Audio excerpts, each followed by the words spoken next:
certainly affect contracts with one another, do business with one another, celebrate their celebrations with another.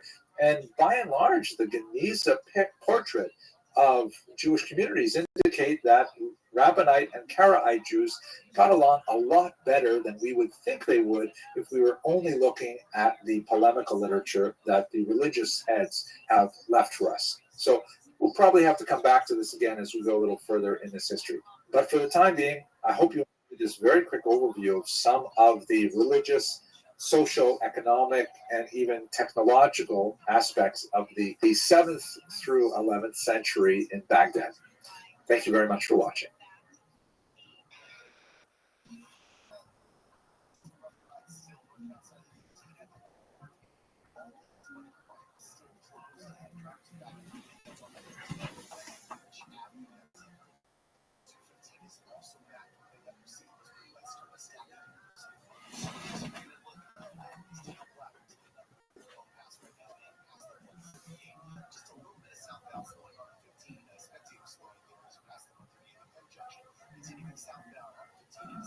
So we just finished talking about the Gaonic period, and one of the communities that was most heavily influenced by the Gaonim of Baghdad were the Jews of North Africa. Let's take a few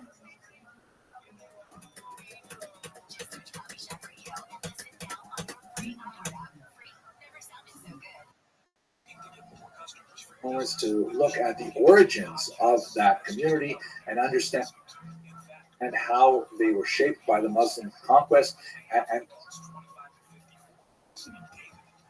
we'll conclude this lecture with one of the high points of the history of the scholarship that emanated from North Africa. So when we speak about North Africa, there's actually a term that's used in scholarly literature, the Maghreb, which means literally the West.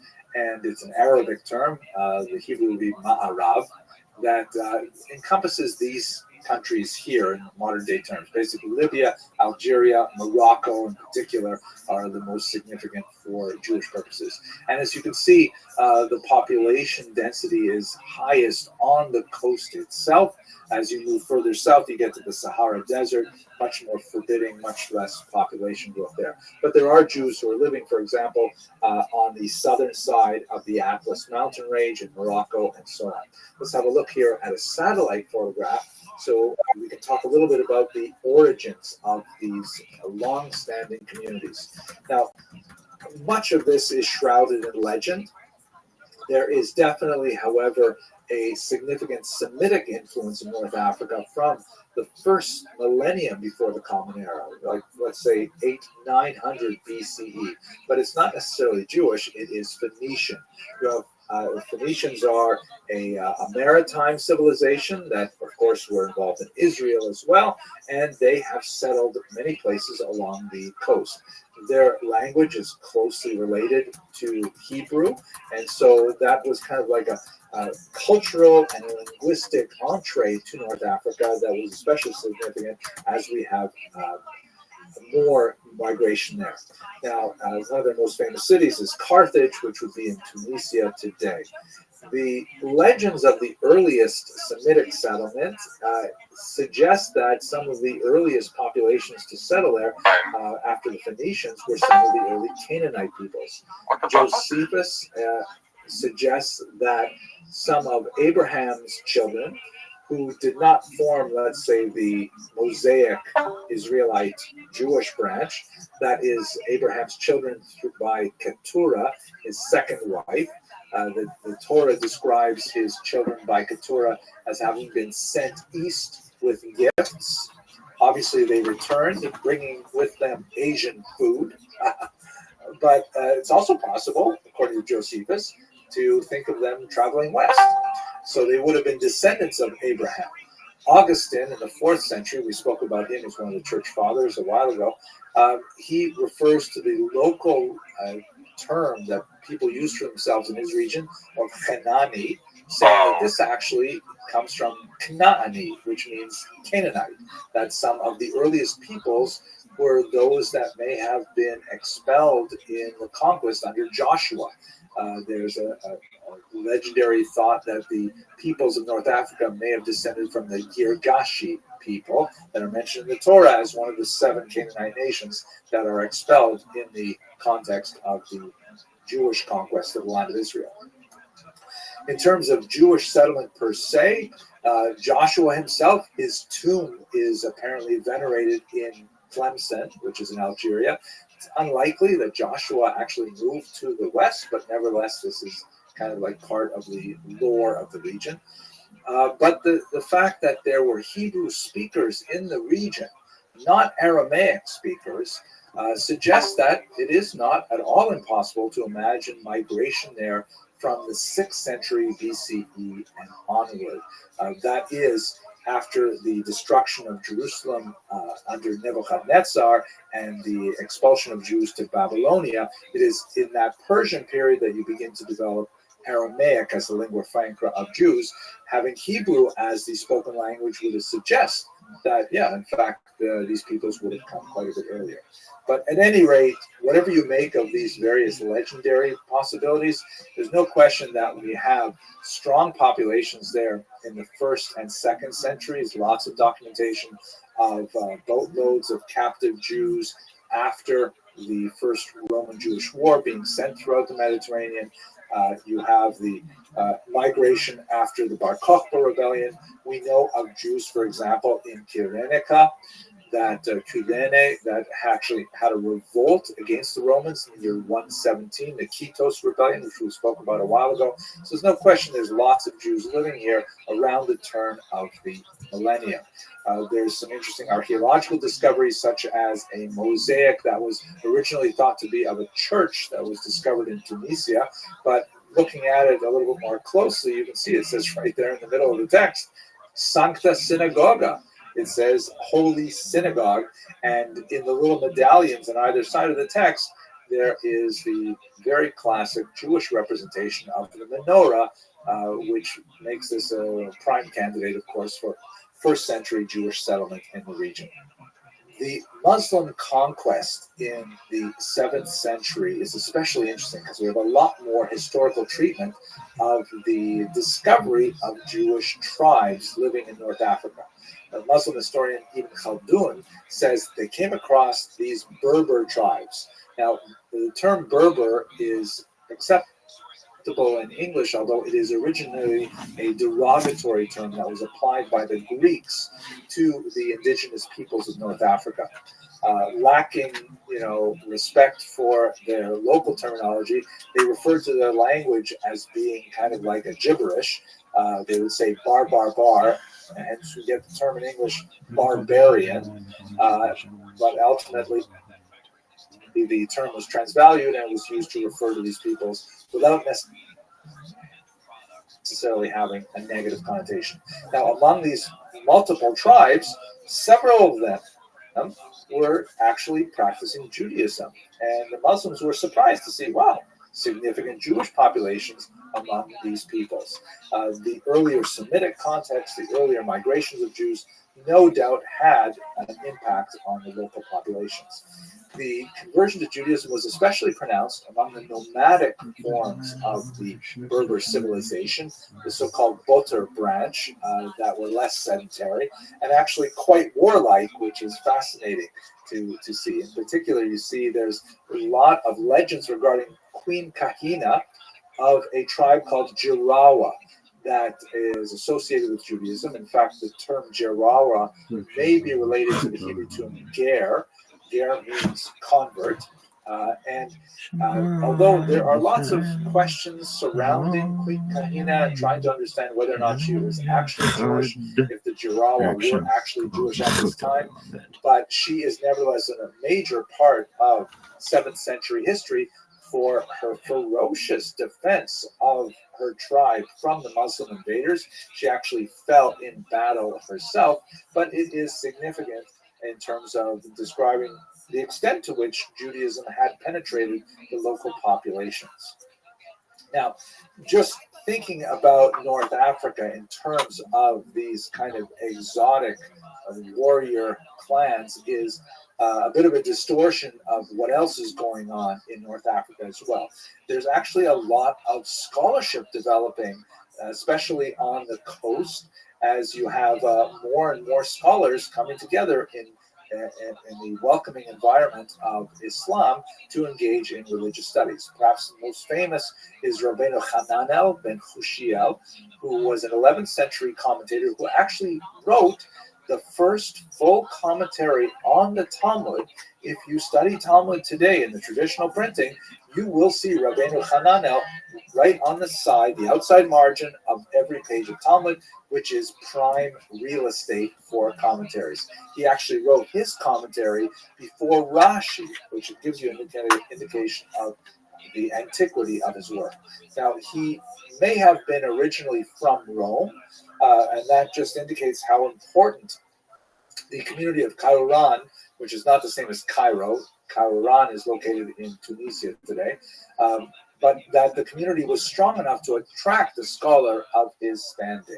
Even more famous than Rabbeinu Hananel, it's impossible to talk about medieval North African Jewry without referring to Rabbi Yitzchak ben Yaakov Al-Fassi. Al-Fassi means the one from Fez. Fez is in Morocco, and he wrote a brilliant and very widely used Talmudic commentary that is still, incredibly essential to studying the Talmud. Rabbi Al-Fassi's commentary is interesting in that, as we've discussed in previous lectures, the Talmud is a very unusual document in which there's a lot of discussion of halachic practice, how one should behave as a Jew, and a back and forth of debate, looking at the ambiguities of the text and arguing different positions, and sometimes, but certainly not all the time, coming to a clear and resolved conclusion. But the Talmud also includes a tremendous amount of material which seems really quite tangential in nature, that goes off and talks about metaphysics or biographies or recipes or observations from the natural universe, all kinds of things which are kind of a miscellany that are attached with very, very thin connections to the previous material, I think it makes the Talmud absolutely fascinating to read. But the Al-Fassi said, wait a second, it's really important that we get to the bottom line, how we should behave here. So he went through the entire Talmud, and he removed all of that other stuff called Agadata, which I find that much more appealing in many ways, but that's just me. He removed all that stuff, and he recorded the debate in the Talmud back and forth, inserting his commentary as necessary in the narrative, sometimes with clearer conclusions, and he made a much more strapped down, pragmatic, this is how the Talmud derives the final legislation that eventually became a major building block in the entire firmament of Jewish law. Hugely influential text that is usually printed at the back of every Talmudic tractate in traditional printings today. I should mention, before we leave this, that another author, about 500 years later, named Ibn Habib, said, you know what? All that other stuff is so good. So whereas the Al-Fassi removed all of the Agadata and kept only the Halacha, Ibn Habib said, I'm going to do the opposite. I'm going to keep all of the Agadata in a separate book, which is published under the title Ein Yaakov. He and then later his son completed the work. And that was a widely studied text for many hundreds of years. It has somewhat faded in recent centuries, but hopefully it will get some renewed attention because it is an absolutely fascinating book. Okay, so that's a very quick look at the Jews of North Africa. I hope you enjoyed this brief video.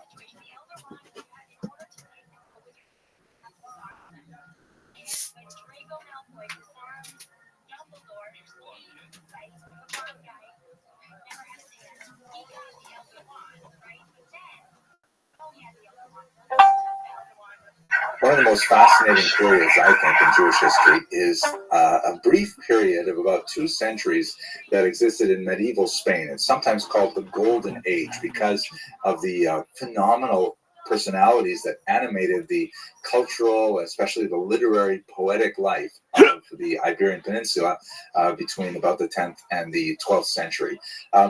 There's a lot of question, however, as to exactly how golden this era was. A series of books over the last decade or so have gone back and forth on this. And so I thought I'd just very quickly give you a sense of when was this golden era?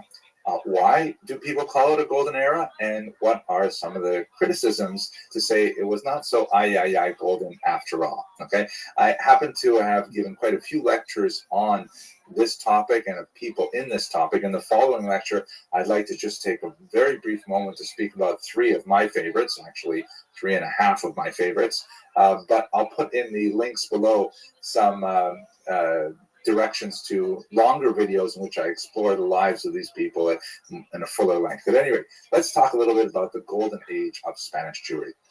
When we last discussed the Iberian Peninsula, it was under the control of the Visigoths, who, when they converted to Catholicism in the year 589, initiated a bizarre reign that was characterized by a tremendous amount of anti-Semitic legislation.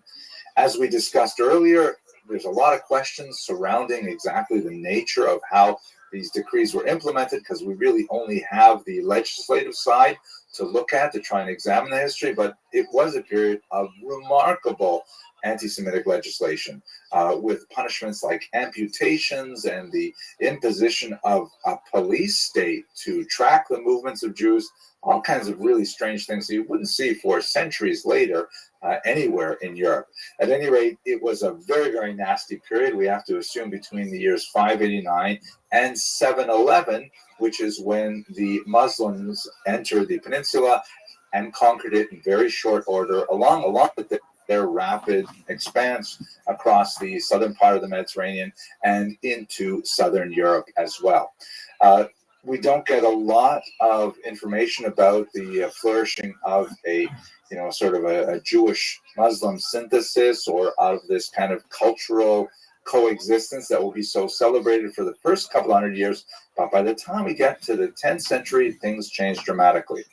One of the concepts that comes up again and again in the origin stories of this golden age is the notion of the loyal and wise Jewish advisor, meaning you have like Muslim rulers coming into the era, military rulers.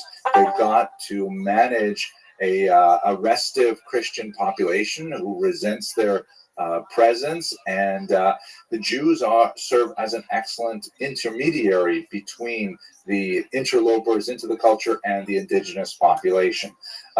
They're literate, they're numerate, they're urban.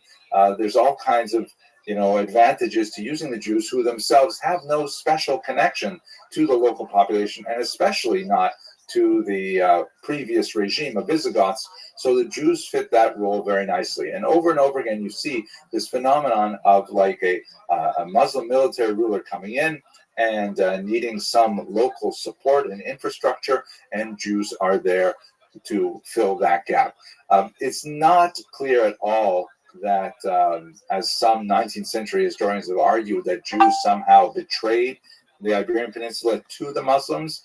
But it is not at all outside of the realm of possibility that when Muslims came in, and as their military advance required them to go further and further north, and they had to leave behind a thinner and thinner layer of administration, the Jews were able to staff those positions to control the population, tax them, and so on. So that's probably where we have the functional origins of this interconnection. Jumping ahead a little bit, of course, this is reversed over the next several hundred years in something called the Reconquest, or Reconquista, and that refers to the Christian movement from the north down to the south, slowly pushing the Muslims back out of the peninsula. As you can see in this map here, which covers the period from 914 till 1492, which is, of course, the expulsion of the Jews, and shortly before that, the complete conquest of the peninsula with the fall of Granada in the south. But as you can see with the color coding here, gradually, over the course of half a millennium, the Christians begin to slowly work their way down, with significant consequences for the Jewish population, as we shall discuss a little later on in the semester. So, speaking specifically about the Golden Age, what we're talking about is basically the era from Chastai ibn Shaprut to Yehuda Halevi. Those are kind of the major figures who bookend this period, and that dates from the 10th to the 12th century. The area in which this golden age is especially expressed is in the southern region, which is known as Al-Andalus, the Muslim region, and it works within a Muslim cultural ecosystem, in particular the attitude to poetry, and that we shall see as being so significant. I'd like to suggest, I don't think I've ever seen this term used before, but maybe I can coin it unless I'm stealing it unconsciously from someone else. There was kind of a silver age that followed it.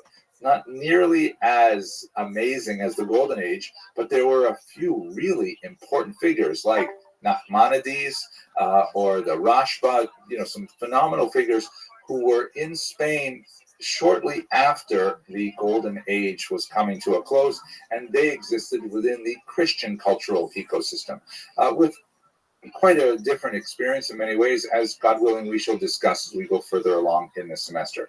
So basically, that's what we're talking about. These 200 years between the conquest of the peninsula in 711, it really comes to its golden period in the 10th century, up until the 12th century, when the Reconquista begins to slowly make its impact on this brief and fascinating period.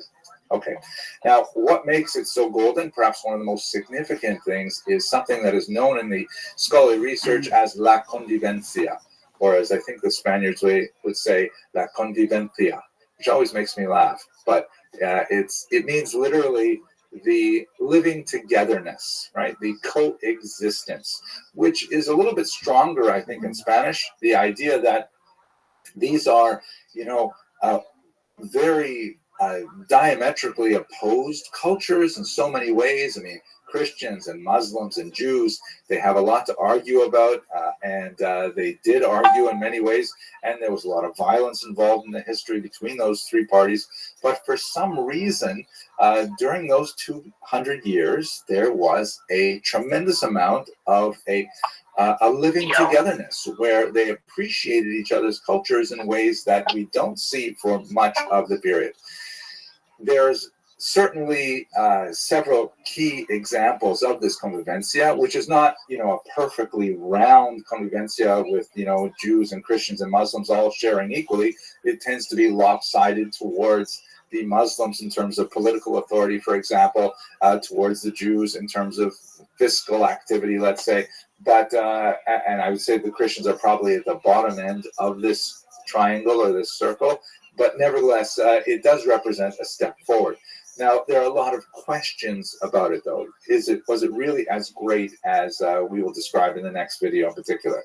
First of all, we should understand that one of the reasons why this happened at all is because Spain is so far away from the center of Muslim culture, which was in Baghdad, right? In fact, in many ways, the Spanish Caliphate, the leaders of the Muslim society in Al-Andalus, declared themselves a separate and independent caliphate from the caliphate that was based in Baghdad. They were so far away. I mean, we're talking about distances that took, days, weeks to travel.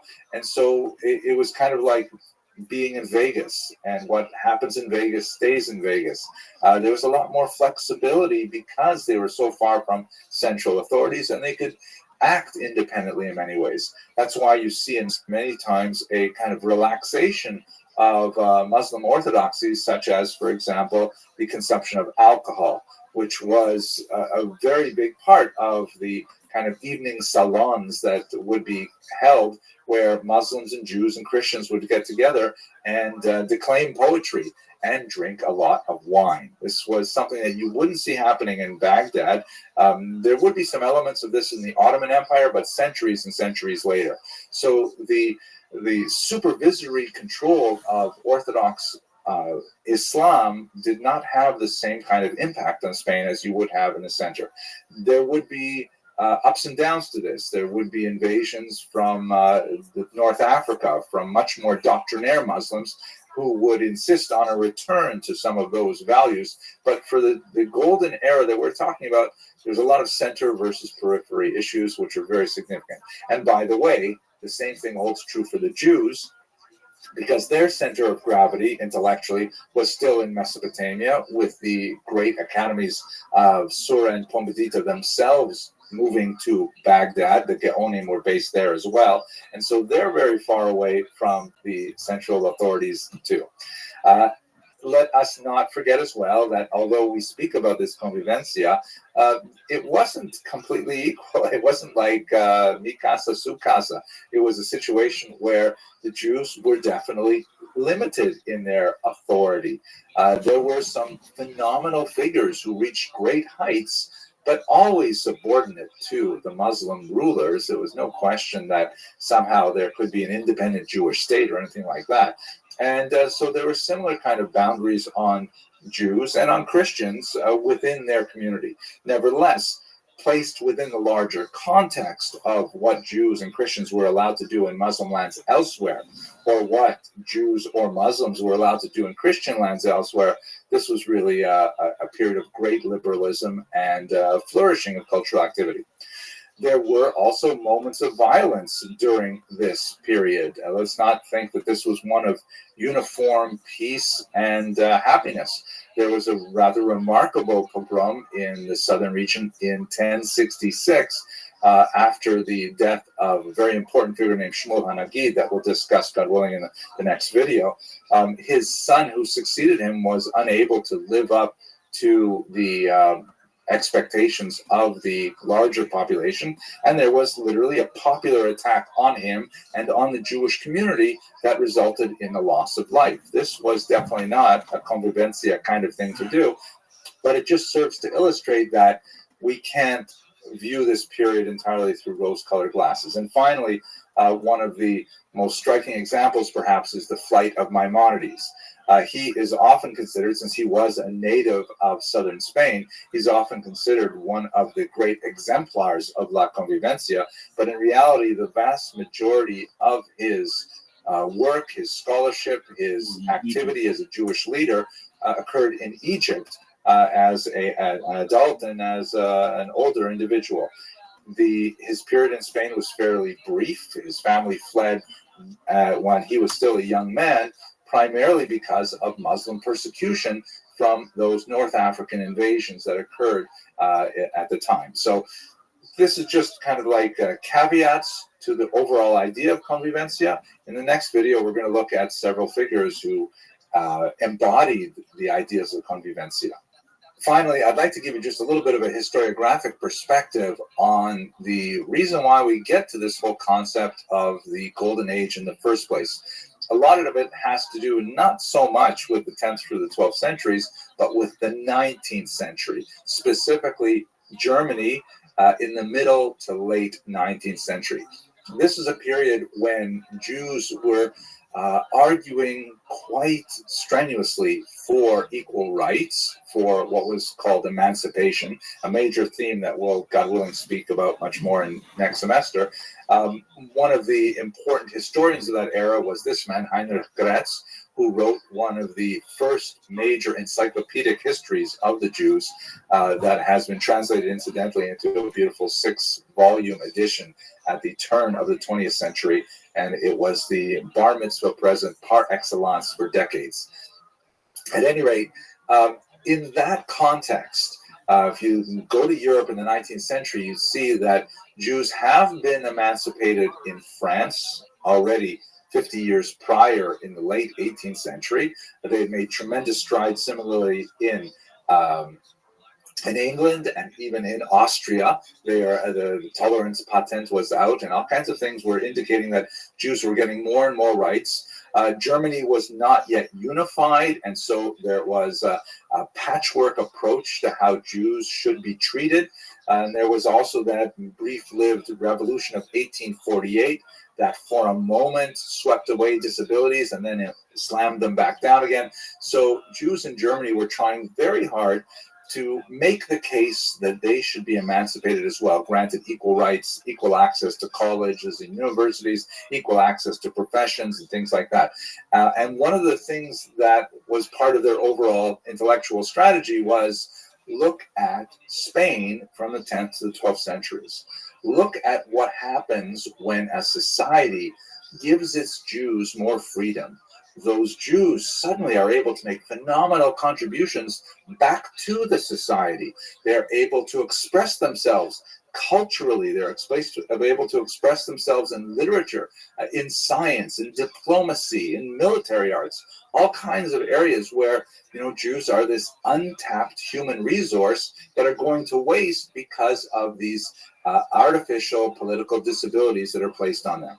So by sort of elevating the Spanish Golden Age and this noble Sephardic ideal, the 19th century historians really tried to create an image of this perfect society as a model for 19th century Germany to follow.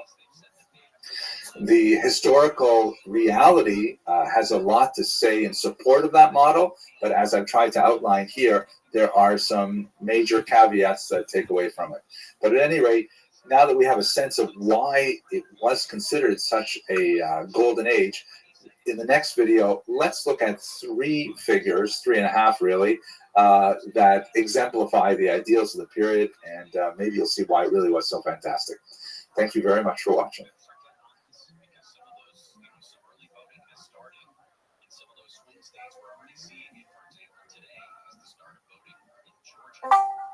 Georgia was won by Biden in 2020 by about 12,000 votes. So these are important messages to make sure that we get out. In the previous video, we talked a little bit about the structural features that made the Golden Age so golden, and we talked about some of the questions about exactly how golden was it. In this video, let's look at actually three and a half, or if you want, four figures who exemplify the Golden Age and give us some sense of really what was so fantastic about it. Let's start first with Chasdai ibn Shaprut, whose years are approximately 910 to 970. He is really an example of the wise and loyal servant that we saw a little bit in the previous video. There's a fascinating story that actually you see in a couple of these figures where he is drawn to political authority because of his literary ability. He was, like many other Jewish figures of this period, a doctor. There was, of course, a long historical association of Jews with medicine. A lot of reasons for that. It is a field that demands literacy. It's a field that is it's a portable profession. You can be a doctor anywhere. It's not tied to land, which sometimes has the disadvantages of restrictions on land ownership in some places, and then the fear of expulsions that would lead to losing all this land, things like that. So Jews have been associated with medicine for many, many centuries, and the multilingual qualities of Jews in the Middle Ages, being conversant with Hebrew, frequently with Arabic, and with Latin, several other languages, means that they're able to access many different texts. And so being a doctor was something we see among many prominent Jews at this time. Although that's not where he was especially famous, it was one of the areas in which he excelled. He was even invited to treat the prince of a neighboring Christian country for weight loss. He apparently was quite overweight, and Chasdai ibn Shaprut was one of the earliest diet doctors who was able to shrink his waistline significantly, and that led to his increased fame. He was also known for having discovered the secret ingredient in a long-lost medical potion, a panacea really, that would cure all ills, called teriyaka. And although it's been lost since then as well, there was this idea that if you could just make this one perfect medicine, it would cure everything, kind of like aspirin for everything. I always think it's kind of interesting that the term teriyaka sounds a lot like teriyaki, and that connects us to Asian food, which, as you know, is something that I think a lot about. At any rate, he's drawn to political centers primarily because of his literary qualities. The story goes, and again, there are a few different versions of this, and it applies to several figures, but a servant girl from a local government authority, of course, is illiterate. She goes to Chasdai ibn Shaprut, who's running kind of an apothecary shop, and she asks him to write letters for her. She dictates to him the kind of ideas that she wants these letters to say, and he writes them in beautiful, poetic Arabic for her. Later, her boss finds out about these letters and says, wow, these are beautiful letters, such turn of phrase and such beautiful calligraphy. I want to meet this person. So he's brought in, and then he's promoted and promoted. And the end, what happens is he is essentially made the Minister of Trade, which makes him essentially the foreign minister of a southern chunk of the peninsula. And he ends up, for the purposes of international trade, communicating with kings far and wide. His multiple languages help him. His ability to compose a literate message helps him tremendously. And his authority just expands and expands in this context. He never loses sight, however, of his responsibilities to the Jewish people. And frequently, he uses his position specifically to defend embattled populations, writing strong letters to Constantinople, for example, writing, as we saw in a previous video, letters to inquire about the Jewish kingdom of Khazaria that he's quite interested in. So he's using his position and his skills really as a leader of world Jewry at the same time as he is representing Muslim leaders in southern Spain. Now, another thing that makes him especially well connected to the Golden Age is his establishment of a scholarly basis for the Spanish Jewish community. He redeems a shipwrecked rabbi named Moshe ben Chanoch, and when he finds out that Moshe ben Chanoch, I should say redeem, because quite often you have the situation where Jews are taken captive, kidnapped, and of course if they're shipwrecked and they have no papers and things like that, they can be taken by slavers, and then they're sold in the slave market. It was a very large phenomenon of Jews pooling their money and redeeming co-religionists from slavery. So Rabbi Moshe ben Chanoch is redeemed by Chasdai ibn Shaprut, and when he finds out that Moshe ben Chanoch is quite learned, he's an Italian rabbi, he says to him, you know what, why don't you stay here and establish a yeshiva here? This yeshiva was incredibly successful, and the establishment of this yeshiva set in motion a Spanish Jewish scholarly tradition that would eventually become the pinnacle of scholarship in Europe, particularly in areas of maintaining very fine texts, because Talmudic manuscripts, of course, they're being copied by hand, and quite often there are errors, and there are multiple versions circulating because of these errors that get repeated by scribe after scribe. But the Spaniards were especially dedicated to the concept of getting the text precisely correct. That required a lot more of their investment in Hebrew grammar and things like that. By the way, I'm sorry about the image here. Those of you who were born before, let's say, 1970 will recognize it and the connection to the shipwreck. I'm sorry, I just couldn't help it. Anyway, let's go on. Another example of the activity of the Spanish Golden Age that I find especially perfect in the lifetime of Chasdai and Shaprut is the massive poetry battle that erupted between the traditionalist Menachem ben Saruk and the interloper Guinness ibn Labrat. So the story goes like this. Everyone's a big supporter of poetry here. There's a strong Arabic tradition that values poetry very highly. Spanish Jewry is heavily influenced by this as well, and there's a massive industry created for poetry. Poets are called in for hire to compose original poems for weddings, for funerals in particular. You have these gatherings, frequently of Muslims, Christians, and Jews, who will sit around a table together and drink wine and will, recite poetry that they have composed, sometimes on the spot, sometimes in terms of competition, whose poems are the best, really saturated with poetry in their society. So Menachem ben Saruk would compose poetry in Hebrew based on biblical norms, and very beautiful, powerful Hebrew. We know from one of his letters to Chastai ibn Shaprut that he was engaged in this kind of poetry for hire for his entire life. However, this newcomer arrives, having been influenced in Baghdad by some of this newfangled Arabic poetry, and he says, you know what? If we just recalculate the metric value of Hebrew vowels, and this is a huge discussion about what's going on here on a grammatical level, but basically Hebrew is written without vowels traditionally. The vowels are added later, and in fact it's typically printed without any vowels whatsoever. You have to literally memorize which vowels go with each word. So that's just to make Hebrew easier to learn. But there are certain vowels like the shva, for example, that can be pronounced two different ways, and that alters the way in which a line of poetry could be read. So Dunash ibn Labrat said, you know what, if we just apply some of the Arabic rules of grammar to Hebrew vowels, we can make the Hebrew language much more melodic and fit with poetry much better.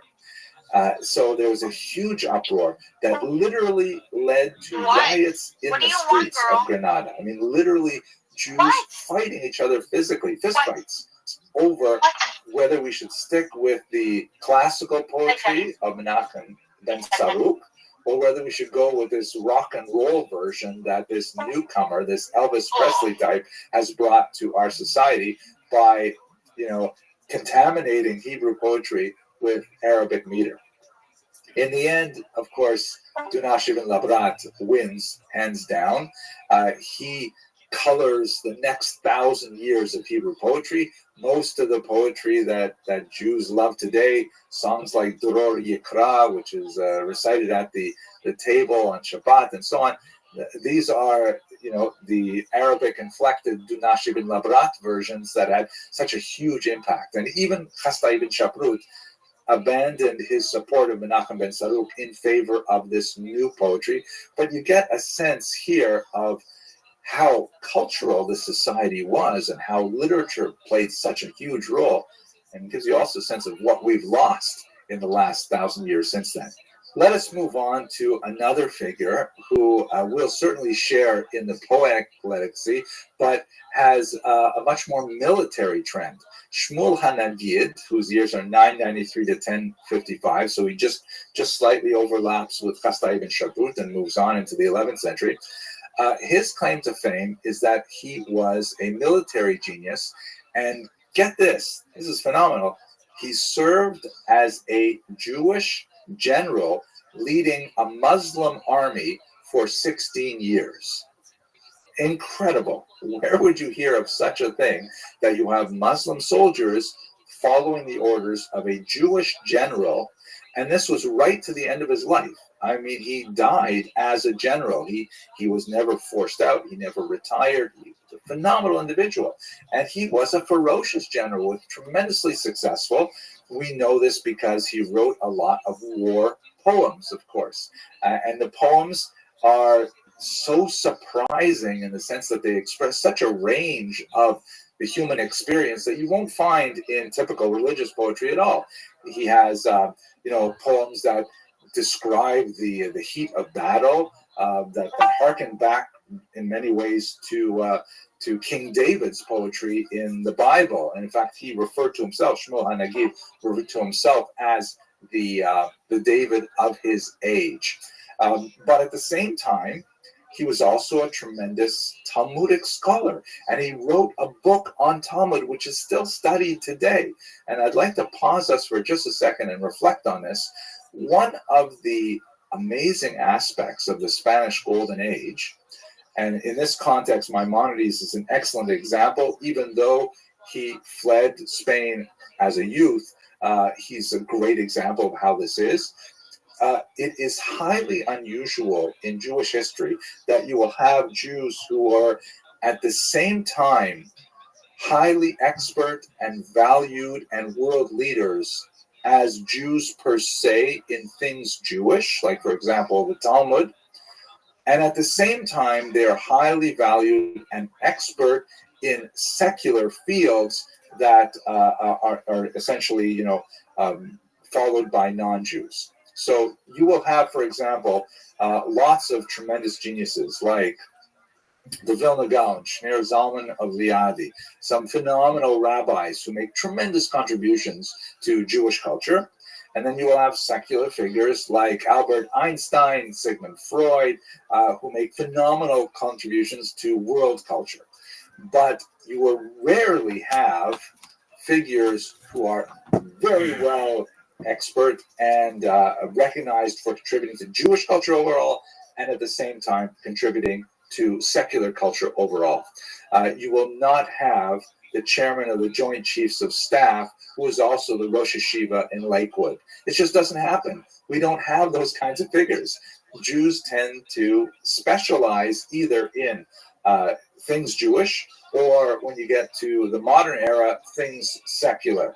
And they excel in both areas, thank God. There are lots of people who have made their names and have their light shines across the entire globe for what they've done. But it is only really in Spain where you see people like Shmuel Hanagid, who is equally famous as a general and as a Hebrew poet and rabbi. Maimonides, one of the greatest physicians of the world, and at the same time, one of the most stellar thinkers in Judaism simultaneously. This is something that is really characteristic of the Spanish Golden Age, and we will see it over and over again. It is so fascinating. But let us go back to Shmuel Hanagid, and by the way, the term Hanagid means kind of like the prince, the leader. It was probably applied to him by Rav Hai Gaon, who was one of the leaders of the Jewish community in Baghdad, the yeshivas in Baghdad. And this recognition of giving him his title, Nagid, was probably both an homage to his political position and to his tremendous scholarship. And we will have this term used, this title of Nagid, used over and over again in many Muslim areas for the leader of the Jewish community in that area. Now, I mentioned that he wrote war poetry, and the fascinating little tidbit is that he says he used to write his poems out and attach them to the legs of carrier pigeons, who would fly them back to his son in Granada, and who would then, unwrap them and assemble them in a diwan of his corpus of poetic writings.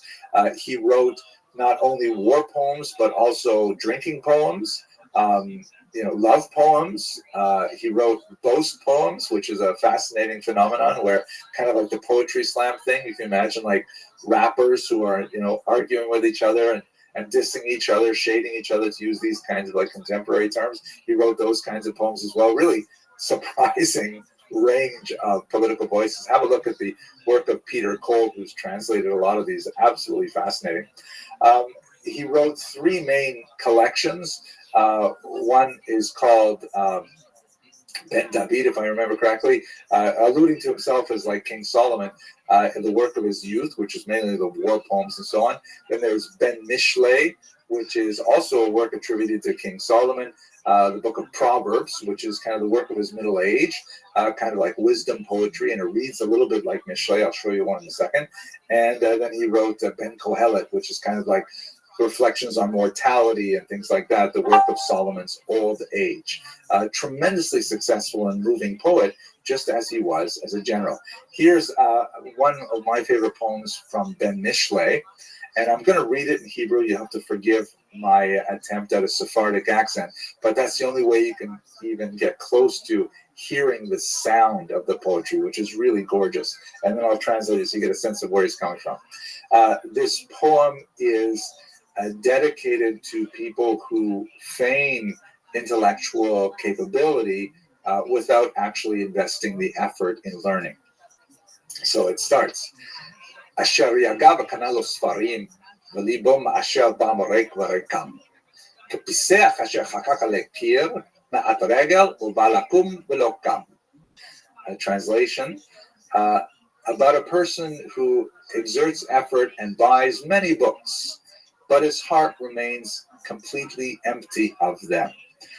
He's like a lame person who draws legs upon a wall, even 100 of them. When he tries to get up, he cannot. So the idea is, you You think you'll get a reputation for being learned just by buying books and putting them on the wall. But all you get a reputation for is for buying books and putting them on the wall. You actually have to learn the books to be able to know what's going on. Listen to the last lines. You heard the phrase, Reik v'reikam, lakum v'lokam. Right? Very, very beautiful kind of sense of how language moves. And I really enjoy his poetry myself. Anyway, sorry to torture you with that. Let's one here. Now, I mentioned at the beginning that there's 3.5 figures I like to talk about, maybe 4, depending on how we talk about it. One of the most fascinating little footnotes that I wish we knew more. I wish we could say fully, this is a 4th person, but we only have 3 poems from this person, but she is quite unique because she is the only surviving female Jewish poet of the era, and one of the very, very few surviving female poets of any era in the medieval period. Her name is Kasmuna bint Ismail. Ismail was the Arabic name that Shmuel used to describe himself, so many have felt that this might be Shmuel HaNagid's own daughter. He does actually refer to the loss of a daughter at one point in his life. Unfortunately, we can't connect these dots completely, but nevertheless, it is fascinating to think that she may have been Shmuel HaNagid's own daughter and not outside of the realm of possibility at all. We have those 3 little poems preserved in Arabic in a 15th century collection, and let me show you a couple of them. First one here. Oh dear, you who graze constantly in the meadows, I resemble you in wildness and in blackness of the eye.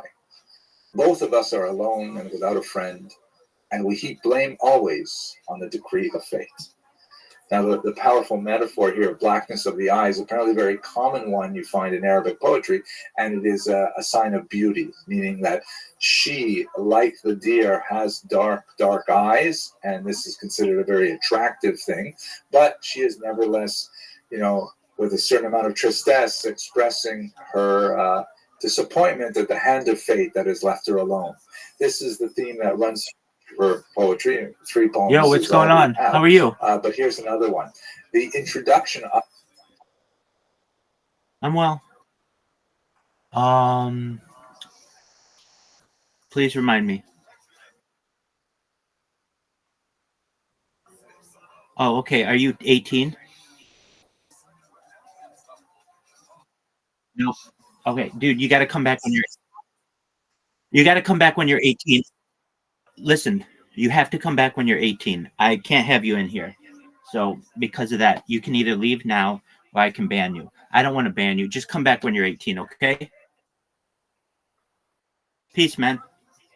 Best wishes.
beautiful glass of water. They were also talking about the Wizard of Oz and Star Wars.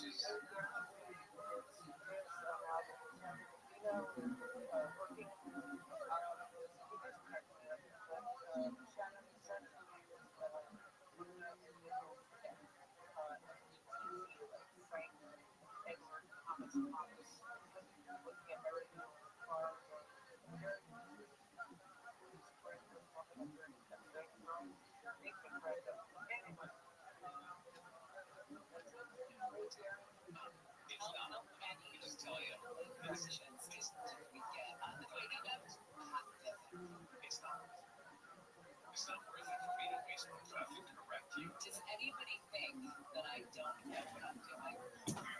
Of that collection says that, by way of kind of like putting this in context, he says she, Kasmuna, looked in the mirror one day, seeing that she was beautiful and had reached the time of marriage, but that she was not getting married. She said, I see an orchard where time has come for harvesting, but I do not see a gardener reaching out a hand towards its fruits.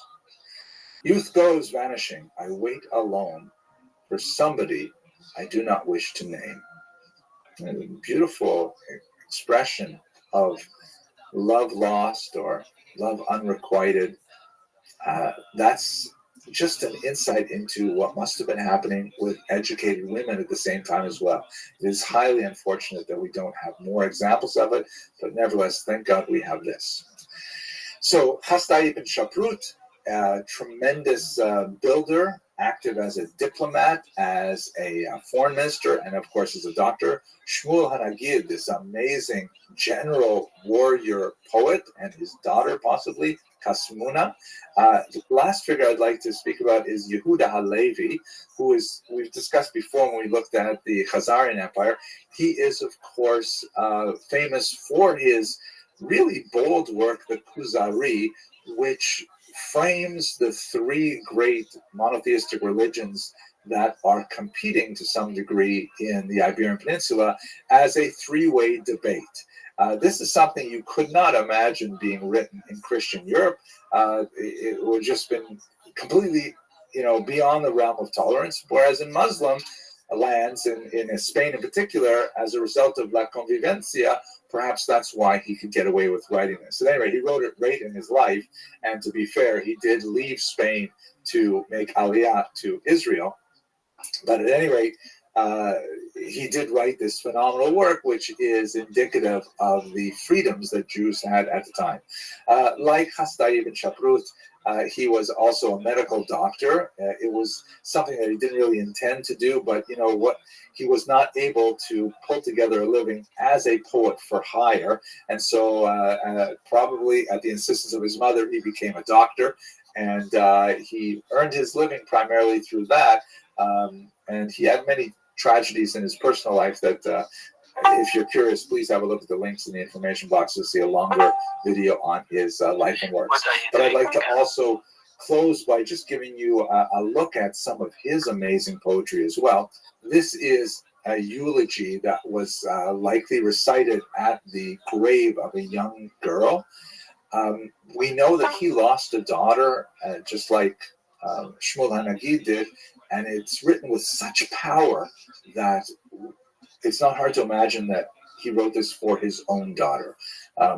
Unfortunately, the sources don't claim one way or the other, but let's have a look at the first stanza. The translation is from Hillel Halkin's remarkable work, phenomenal biography of Yehuda Halevi. Actually, this comes from an online version of some of his poems. Have a look on the web and you'll find these. These are great. So just the first stanza, listen to the sound, please. Ha biti, hashochat mishkanech, ki lishol nasu nosei aronech, ve'en chalki mimech rak zichronech, v'achonen es afrot zionech, et asur lishol shlomech ve'enech, ki amavet yafrid beinei u'beinech. Let's read English. My child, had you forgotten the way to your own home, that your pallbearers strayed to the underworld's gloom, leaving me with, since you are not here to ask how you are, a grave's clods to kiss and your memory. Ah, death has come between you and me. This poem goes on. First it's speaking in the voice of the father, later it would speak in the voice of the mother, and finally it will speak in the voice of the dead child herself, describing how terrible she feels that she was not able to live her life through adulthood, the marriage canopy, and so on. Very powerful, moving. In the sounds of it, you hear how the uniformity of that final syllable feels like it's like a brick wall. It's so solidly constructed and such a permanent barrier, like death, separating between you and me. Incredibly moving poetry. But he, like Shmuel HaNagid, wrote poetry right across the entire spectrum of human experience, love poems and very lighthearted poems as well, and truly one of the great poets of human civilization, not just the medieval Jewish civilization. Okay, I hope I conveyed at least some of my excitement about the period, and I encourage you to have a look at the longer videos if you want to see a little more. But for now, thank you very much for watching.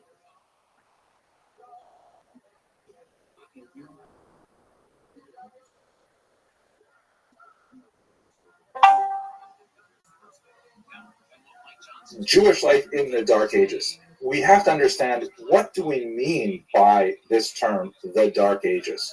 So it is a term that comes largely out of Western European historiography, which for a long time, like let's say 18th century onward, tended to view the flow of Western history as kind of like being a really high point with Greco-Roman civilization. And then with the collapse of Rome, and especially its sacking by the Vandals in the 5th century, it hits a real low where you have kind of Conan the Barbarian ages, and there's not much happening, and no one's reading and no one's writing, and people are very superstitious about all kinds of things. And it kind of sits there until it goes back up again with the Renaissance, which literally means the rebirth. There are definitely some kind of ladder-like steps up from the Dark Ages, the Gothic period, and so on. The High Middle Ages, which kind of goes from about 1000 to about the year 1300, when you start seeing the beginnings of the Renaissance and some really exciting things happening that leads ultimately to the early modern era, the modern era, and so on. But the key element of this is it's very Eurocentric. It's as if the most important thing that's going on in history is whatever's happening in Europe. But in reality, when you look at world history, most of the universe, most of the world was not dark at all. And I think you can say that about the Jews as well, who are at this point not especially wrapped up in most of Northwestern European history in particular. So let's look at what Jews were doing in the Dark Ages. We've seen this map before from the beautiful Barnavi historical atlas. And as you can see, there are two really big centers of Jewish activity during the Dark Ages. Again, we're going to kind of taking the traditional view of the Dark Ages, which goes from the fall of Rome, and like let's say 405, 476 are major dates, so 5th century dates, all the way up to about 950, 1000. So you got about 500 years that are really dark for Northwestern Europe in particular, not much happening. And it is the collapse of Roman civilization that leads to that, although Roman civilization is largely taken over by Byzantine civilization, the same kind of Christian culture, although many very significant differences. Not Catholic, for example, would become later called Orthodox. The more formal split wouldn't happen until the 11th century, but definitely heading in a different direction. But it's kind of like the second Rome based in Constantinople, which you can see at the top of this map. But I got off on a little bit of a tangent there. What are Jews doing during the Dark Ages? So we've got two really huge areas of Jewish activity, which are quite intense during the Dark Ages. You have that large brown circle, which is the region around Israel, where you've got lots of activity. You've got lots of halakhic activity, intellectual activity, being of the Jerusalem Talmud with the activity of the patriarchs. They're organizing themselves. They are sort of negotiating a relationship with the Romans, which is not always so easy, and then later with the Byzantine overloads. But there's still quite a bit of historical data emerging from the Middle East during the Dark Ages. And then perhaps more significantly, and I wish the actual circle was bigger because it would give more of an impact, but Baghdad, oh my gosh, there's so much going on there with the transplanted yeshivot of Pumbedita, Shura, the great intellectual centers of the Talmud that are just pumping away all kinds of stuff during this period, right up until the 7th century when you get the Muslim advance. And when the Muslims take it over, then they have an even greater explosion under the Geonim, which we spoke about a few lectures ago. In fact, that's where we used this map. And the Baghdadi culture, the Mesopotamian culture, kind of like radiates all the way out through the Mediterranean basin and has its impact felt all the way out to Cordoba in Spain, where you see there's major Jewish communities. And it is during this period that it's true we have a lot of the Visigoths and so on, but we also get into the beginnings of the Spanish Golden Age. They have their roots during the period known as the Dark Ages. So these two areas represent the light that was coming out of the Jewish community in particular, and really has a very different kind of picture than what you think of with Northern Europe in the same period of time. But neither of these areas, of course, the Middle East and the Mesopotamian region are in Europe. So what is happening in Europe in particular? So the most important areas, to be sure, are in Italy. There are just not that many Jews living in the rest of Europe. We have tiny little settlements in the Rhone River, for example, infinitesimally small ones in the Rhine River region, and like just little outposts as it were. But in Rome in particular, and in the south, in Bari and Moria, you have some phenomenal centers of Jewish population, where they are deeply involved in all kinds of Talmudic work, and all kinds of historical work, poetic work. We have some beautiful remains of Jewish catacombs in Rome in particular. It gives a sense of the extent of their civilization, and they're really doing a lot. In many ways, as we saw earlier with the tracing of Ashkenazic culture from Israel proper through the Italian peninsula and then into Northern Europe, this is the period where there is a lot of culture going on in this area here. I think some of my favorite expressions of Roman Jewish culture, extending towards the end of this period of the Dark Ages, is the remarkable work, the Aruch, which was written by Natan of Rome. And this is essentially the first dictionary of the Talmud ever. And it was a brilliant dictionary because, of course, don't forget, Jews are working in many different vernaculars. They're working in Latin, they're working in Greek, but the texts are in Aramaic and also in Hebrew. And, you need secondary materials to be able to negotiate these texts. So Natan of Rome, who had a family name Anav, meaning the humble ones, he composed the first dictionary of the Talmud, and it's beautiful, it's brilliant. Not only because it's not simply a word-for-word translation of the words that occur in the Talmud, it provides examples of how those words are used in the Talmud, and ends up becoming an incredibly important finding aid, such that for a millennium since it was written towards the end of the first millennium, many Talmudic scholars use the dictionary not so much to understand the translation of a given Aramaic word, but to know where it's used elsewhere in the Talmud, because it is essentially kind of like a concordance as well as a Talmud. It's great, really amazing work. So there's lots of scholars who are here in Rome and in southern Italy.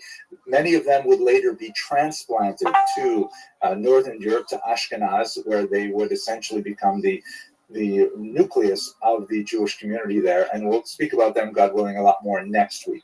But that's really hardly dark at all for Jews. Jews are doing amazing things in this region in terms of poetry and scholarship and so on.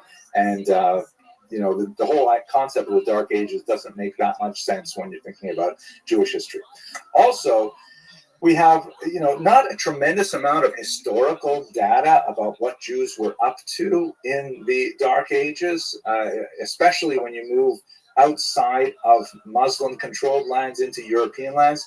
But one really interesting glimpse is a reference that occurs in Muslim historiography to the so-called Radhanite merchants. Now, it's clear from the context of the discussion of the Radhanites that they are Jewish, and they are clearly roaming the world and involved in multiple areas of trade.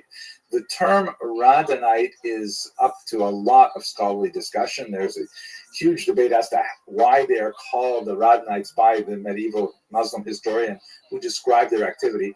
My favorite understanding of this term is that it comes from the Rhone River, which is in central France. You can see here it basically bisects France here, ends up in Marseille. And this Rhone River is a very important waterway that, begins in central France and then, comes out to the Mediterranean. And as you can see from this map here, the dark line indicates the specific routes that the Muslim historiography describes as part of the destinations of these Radhanite travelers. And they're selling stuff, by the way. They're buying and selling all over. And the sort of dotted lines indicate the extended trade routes that we know would meet up with most of those places. So it's not at all out of the question to assume that there were Jews who were traveling literally all over the world, engaged in a whole variety of trade as they were active throughout the region. Before I leave that map, let me also mention that the Jews are deeply involved in one of the most important trade routes, which, as you can see right in the center there, it goes from Antioch through the Euphrates River down to the Persian Gulf. This is one of the most important trade routes for the silk trade. Jews were heavily involved in the early silk trade, which was a major reason for the dispersion of Jewish ideas. The spread of Judaism predated the spread of Christianity, and in some ways actually prepared many of these territories for a monotheistic faith because of these Jewish merchants going on.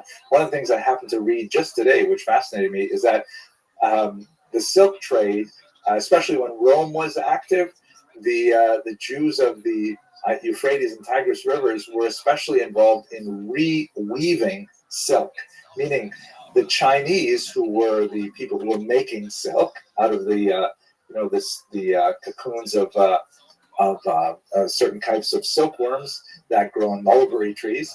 They were the Chinese liked to make their silk into more thick, durable cloth for their clothing. The Romans, on the other hand, said, no, we don't like that. We want it sheer and filmy and something that you drape over yourself and something quite a bit more racy. And so the Jews were actually involved in reweaving, that they often took the silk cloth from China and then they reweaved it. They actually pulled out the thread and then remade it into much more diaphanous cloth that would be sold at a much higher price in Rome. Just a funny little detail there, I thought. Oh, okay. Anyway, so the Jews are definitely heavily involved in this international travel. Now, why the Jews? Well, it's kind of a self-fulfilling prophecy or a self-affirming cycle, because the Jews do have a common language, Hebrew. They have a common legal system such that, they're all bound by the rulings of the Talmud, and they can rely on a neutral body of judges who will not judge them by the capricious laws of a specific reason. I'm going to get more into that in just a second. They also have a strong co-religionist bond such that it is not at all uncommon, and in fact it was widely common right up into the 20th century in Eastern Europe, where a stranger could show up in a synagogue on Friday night and say simply, hey, I need a place to stay for Shabbat, and he'd be taken in for meals and have a place to sleep. And then once the Shabbat was over, then he would say, okay, here I am. I'm selling wine or silk or whatever it is. Have you got anyone who wants to trade with me? And of course, the business was self-affirming. So the diaspora of the Jews was actually the foundation of the international commerce that they would be engaged in right up until contemporary times. There is a long historical tradition for this. We will explore the economic aspects of this, God willing, in a lecture later this summer, or later this spring, I guess. So hang on, there's lots more to say about that. But let's go to the roots of Ashkenaz. So I referred to the Jewish legal tradition, which is extremely important when you consider the kind of situation that was going on in real Dark Ages Northern Europe. Now I'm talking about the region of what would be today France and Germany and so on.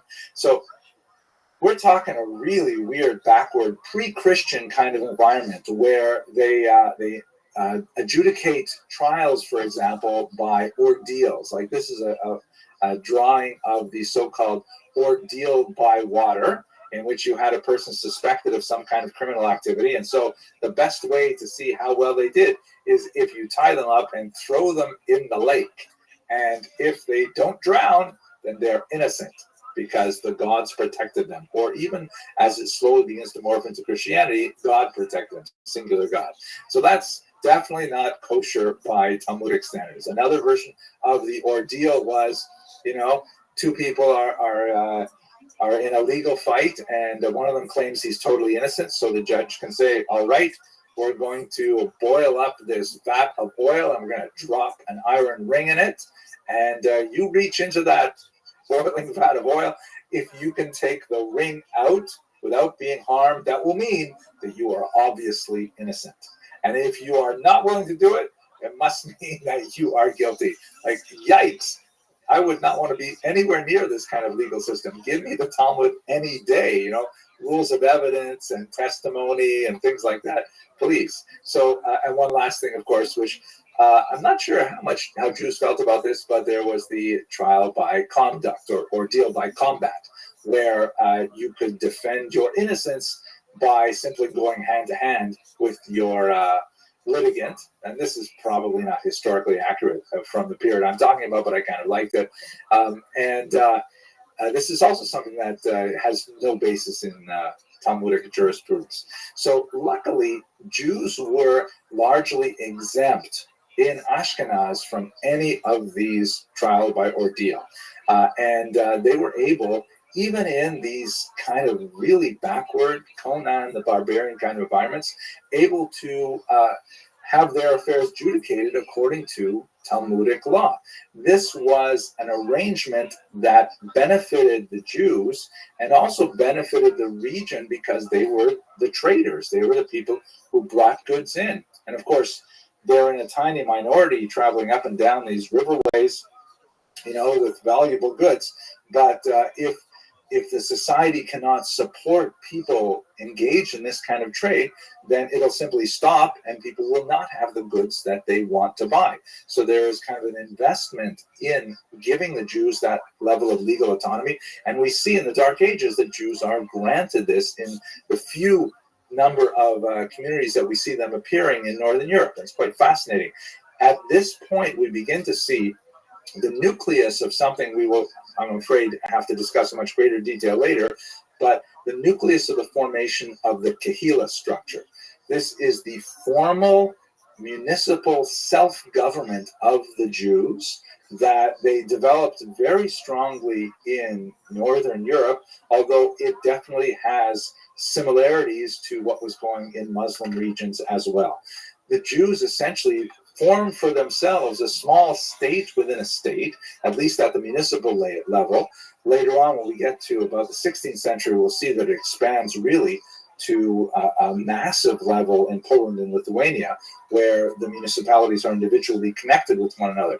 But essentially, the Jews in these tiny little struggling communities, we're talking about less than 1,000 people in any of them, are granted the right to govern themselves. They're granted certain protections in order to largely benefit the trade, and later, as we shall see, benefit the tax structure and the tax revenue of the crown.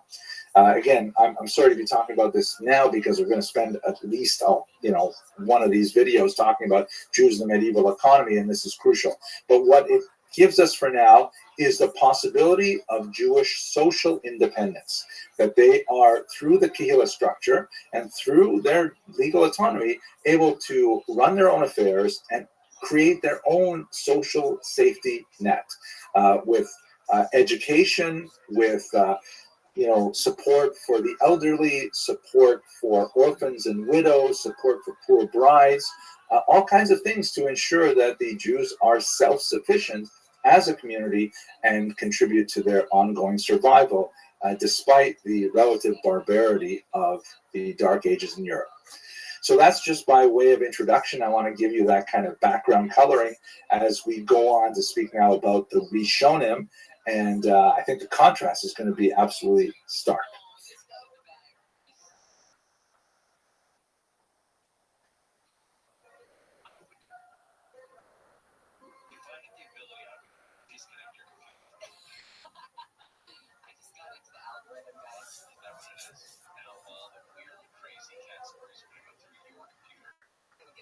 In order to start talking about the Rishonim, we should talk about what that term really means. So Rishonim literally means the first ones. The Rishonim are the first ones. The first ones of what?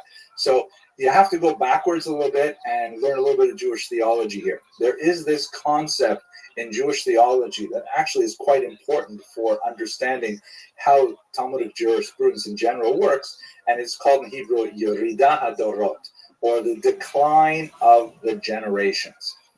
This concept essentially argues that earlier generations, from starting with Moses' generation, shown here, portrayed brilliantly by Charlton Heston, the generation called the Dor Dea, the generation of knowledge, that actually heard the first two of the commandments spoken by God, that was like a pinnacle of a kind of spiritual wisdom that would be fading generation after generation. Meaning, because they had all had, I'm not going to go into the whole religious material here, but it's important for us to understand the generation of the Exodus had achieved such a closeness to God from that moment at Sinai that every subsequent generation invariably represents a decline.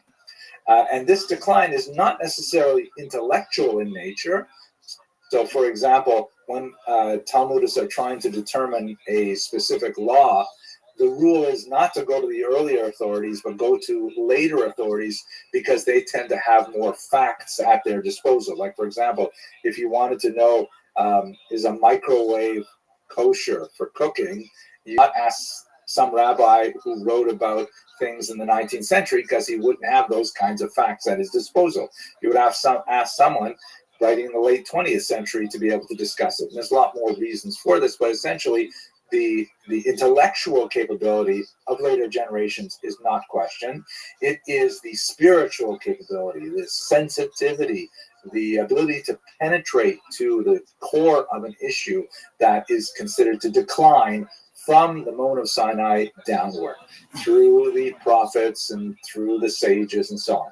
So the major groups that we're speaking about in the medieval period begin with the Tanaim, and these are literally the teachers. They are associated with the Mishnah, and their activity is more or less from the year 200 before the Common Era to 200 of the Common Era. The following generation are called the Amoraim. Amora means literally the sayer, and what this refers to, or the speaker if you want, what this refers to is that this is already a term used in Babylonia in particular, where the vernacular was Aramaic and the texts of the Tanaim were in Hebrew. So you would have a teacher, a rabbi, who would give the lecture, and then a professional human microphone or loudspeaker would then repeat it in Aramaic translation so the population could understand it.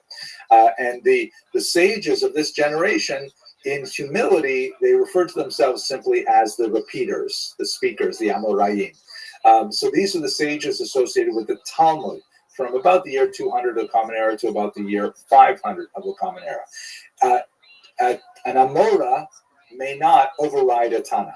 An Amora does not have the same authority as a Tana because of the idea of the decline of the generations. However, if there are two Tanaim who disagree, and an Amora can bring support for his argument with another Amora by quoting one of those Tanaim, then the Amora has support for his argument.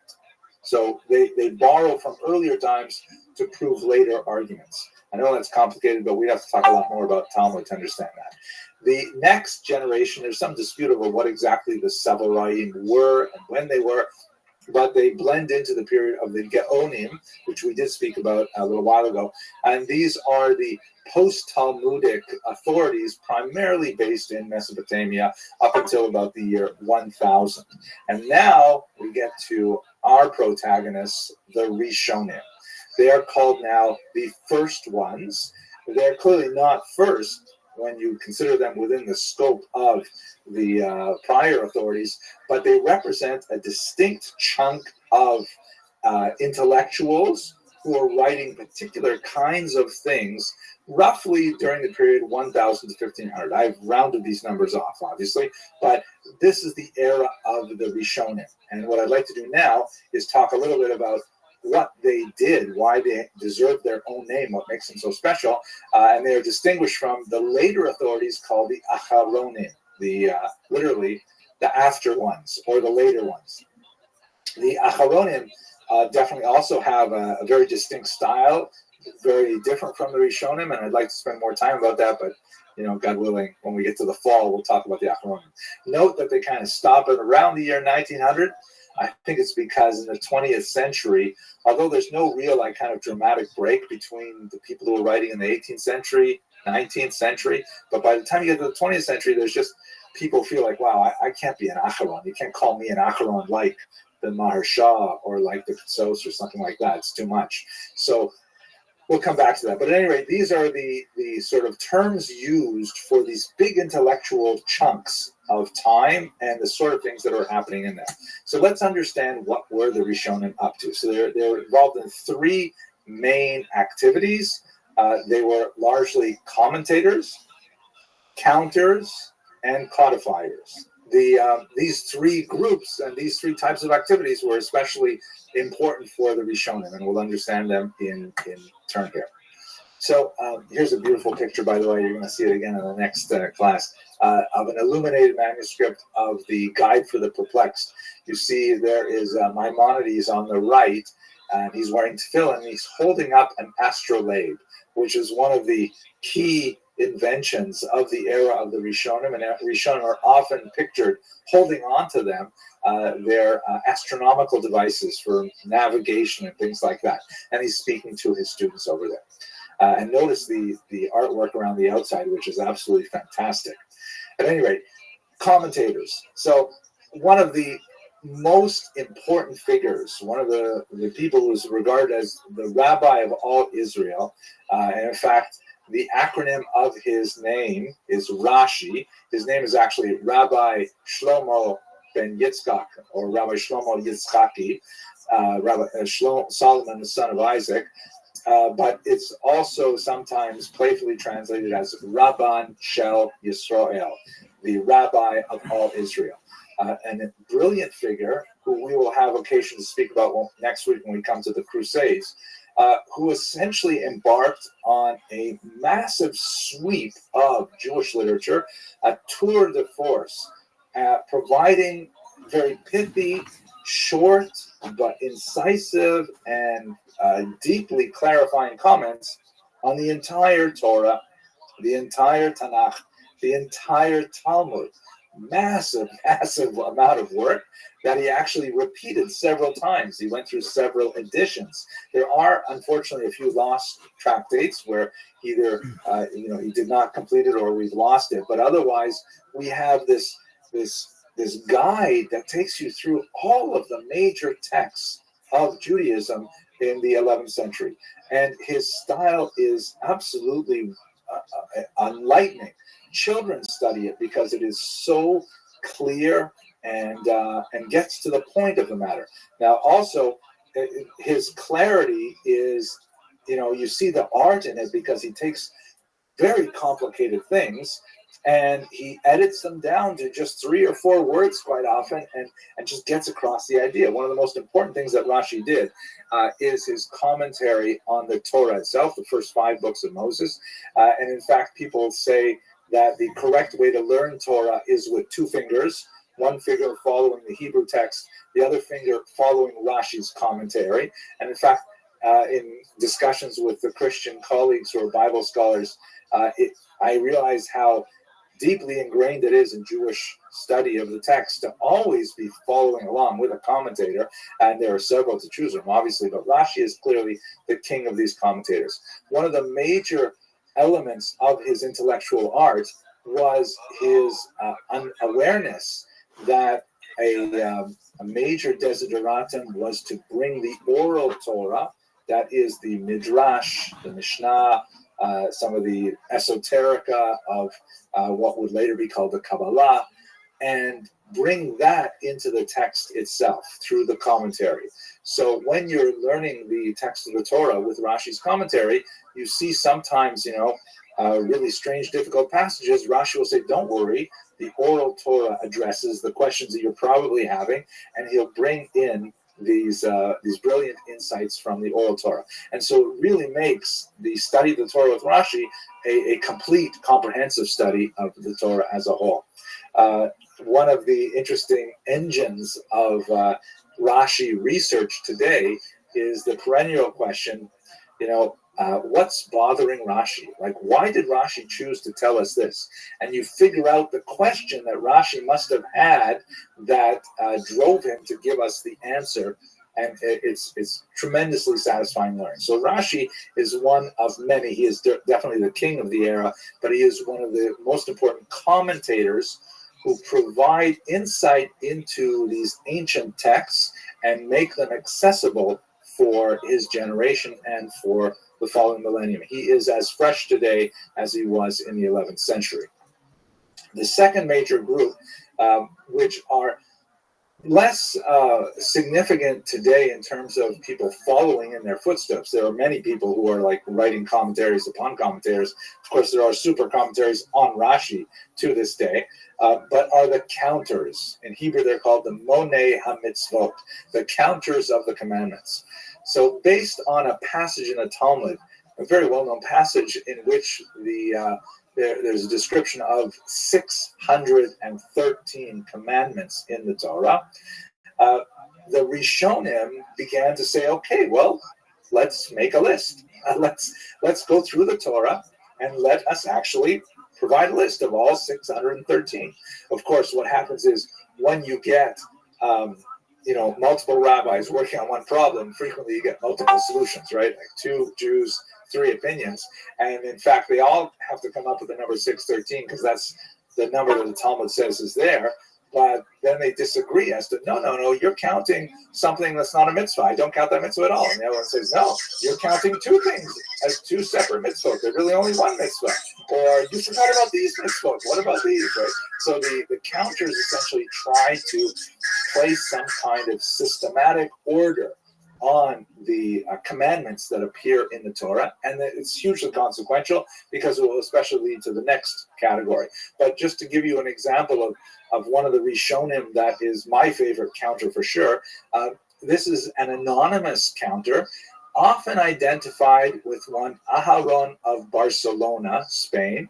Quite possible, although there's significant questions that perhaps it was something else altogether. So it's an anonymous book called the Book of Chinuch, or the Book of Education.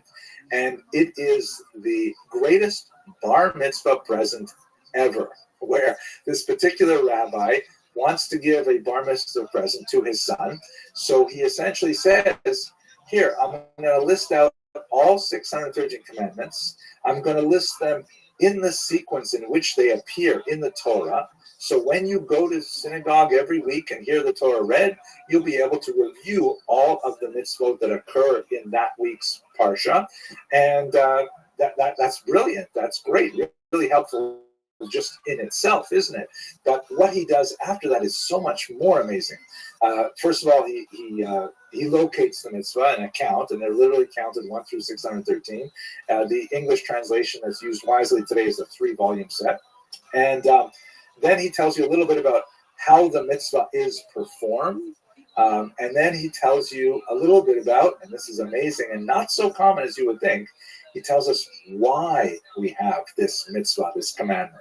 And that's like so valuable, because many of the other authorities from the Talmud on really don't think about that. Or if they do think about it, they don't write a lot about it. There's this a sort of religious approach to the text saying, here is the commandment, and it is incumbent upon us to observe it. Kasher tzivanu Hashem Elokai, as the Lord our God commanded us, right? He didn't tell us to think about it. He told us to do it. I'm generalizing. There are a lot of people who say, no, we have an obligation to think about it too. And then provides the welcome. Answer to a lot of how are you? Commandments to all Jewish history lectures and going viral. What's good in your neck of the woods? I'm watching Jewish history lectures and going viral. What's good in your neck of the woods?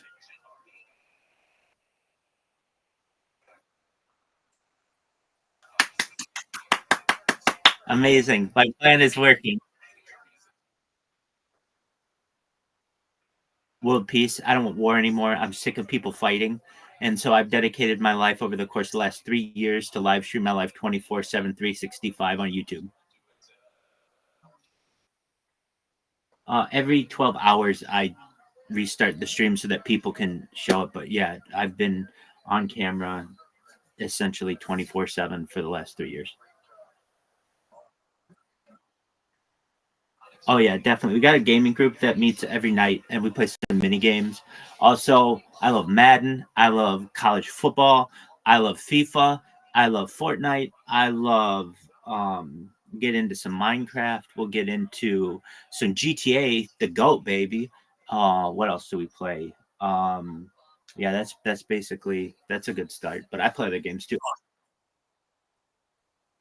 Yeah, I'll play in here. Every night we play mini golf in here, so we'll get like at least 4 people in like a mini golf game. It's pretty intense, and we shit talk each other. So we really just do our best to talk a big game.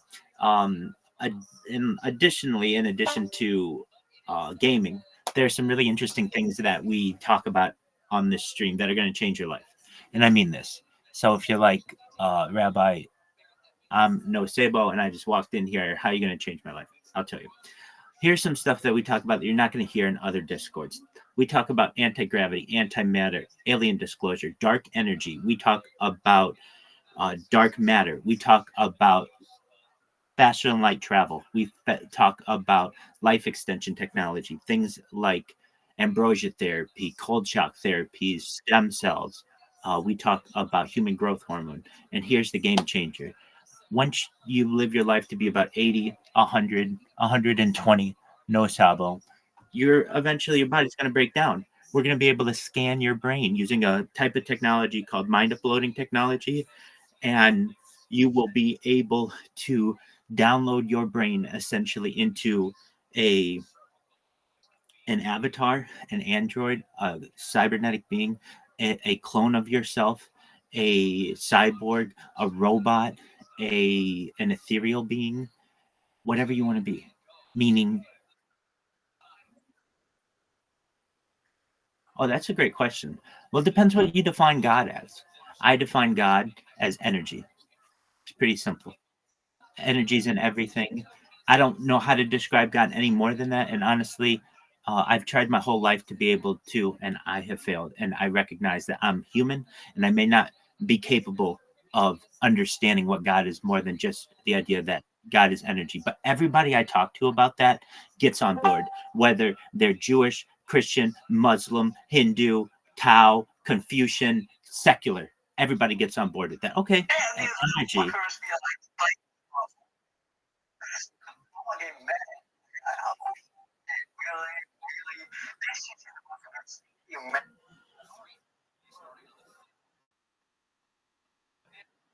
I think we're not going to die.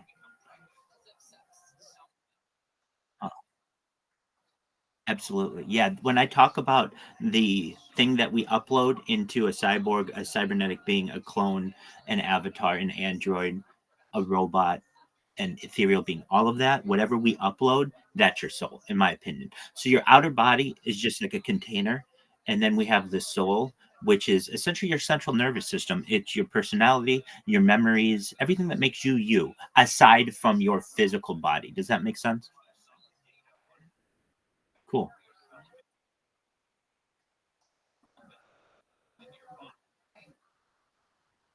100%. And that's what I define the soul as. Excellent. Hi. Amazing. Amazing. Oh, you're amazing. Well, thank you so much. We're taking you to the top. And what do I mean? Believe it or not, they're not here right now, but I do have quite a community. They're really special people. Every night we will be playing some really intense mini games, but then also we talk about some things and we take care of each other. I've been live not just in on YouTube, and also I'm live on 33 different platforms. I'm the king of multi-streaming. So I'm live on Twitch, Twitter, I'm live on Instagram, I'm live on a bunch of different platforms that you've never heard of, which I'm going to tell you now because as a live streamer, it's important for you to know about all these because I'll teach you, you can do it yourself. So I'm live on YouTube. I'm not live on Kick. And the reason why I'm not live on Kick is I've built robots that spam my message on Kick. So I basically sacrifice Kick to be the most famous person on Kick, and it, like, you can put me up there with anybody on Kick, even though I don't stream on there. Ask their biggest streamers; they know exactly who Rabbi is. And I'm live on Twitch now. I'm live on not just one Twitch. I'm live on 8 different Twitch streams simultaneously, 8 different YouTubes, 8 different Twitters, 8 different. Now, what else am I live on? Africa TV, which you would think would be big in Africa, is not. It's big in South Korea. um, Instagram, Discord. Now I'm live in a bunch of different Discords. I'm live in Aisha Speeds. I'm live in Aiden Ross's Discord. I'm live in the Daddy Discord. I'm live in the Mommy Discord. I'm live in like E-Girl, all the fucking there's like one group that I'm in all of those. And then additionally, I'm live on Billy Billy, which is really big in China. It's like China's Google. On live. I'm live on Telegram. So I've been live in this Telegram. We'll talk about the Telegram in a second, but I'm live. Been live in a Telegram for more than a year, with a Telegram community. I'm live on. Um, we are live right now on Nemo TV. We're live on Loco TV. We're live on Bigo. We're live on Nono Live. We're live on Spotify. We're live on YouNow. We're live on D Live. We're live on Trovo, Vault, Odyssey, FC2 Live, and Arena TV. There are some other ones that I was live on, but the actual streaming platform went down. Like they are out of business. So my stream actually has outpaced other platforms like what one was caffeine.tv, which is a really good one. It was like a gaming platform. I did that one and a couple others. So with that said, I multi-stream for free. Everything I do is free aside from like my Wi-Fi. So like if you're like, oh man, how much does this cost? Zero. So how do I do it? I use Rumble. Oh, and I'm live on Rumble. I'm live on a ton of different Rumble. And Rumble has the best fucking software. It's really light, so you can run it in a browser, and you can multi-stream to unlimited um, outputs for free. So usually you have to pay for this. Like to multi-stream. If you want to multi-stream, Streamlabs and all of those usually make you pay, unless you use OBS, and you can do it for free using OBS, but it's a little more complicated. Using Rumble, all you need is an account, and then you just get it's called an RTMP key. I'm sure you're probably familiar. It's a real-time messaging protocol. You take each one of those keys and each one of the um, sources, and then you put it into Rumble, and then you press one button on Rumble, and it's really cool. It goes through, and it'll be like YouTube checks out, Twitter checks out, Twitch checks out, Billy checks out, D Live. Okay, it checks through all of them, and then it goes 5, 4, 3, 2, 1, and then bingo, and then you're live. and then you can be live in a single stream for up to like 24 hours, which is really phenomenal. You can create a 24-hour VOD, which is usually much longer than anybody needs. You should know something, no Sabo. When I talk about that type of technology, mind uploading and all that, you may be like, look, I'm a regular person. How am I ever going to be able to afford that? A few reasons. Well, we've got Telegram right now.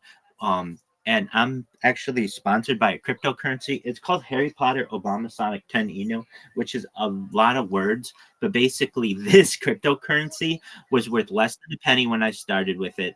2 weeks ago, it was worth 7 cents. Last week, it was worth 22 cents. Now it's somewhere around 31 cents. So it's just going up. And when it hits $1, it'll be worth $1 billion.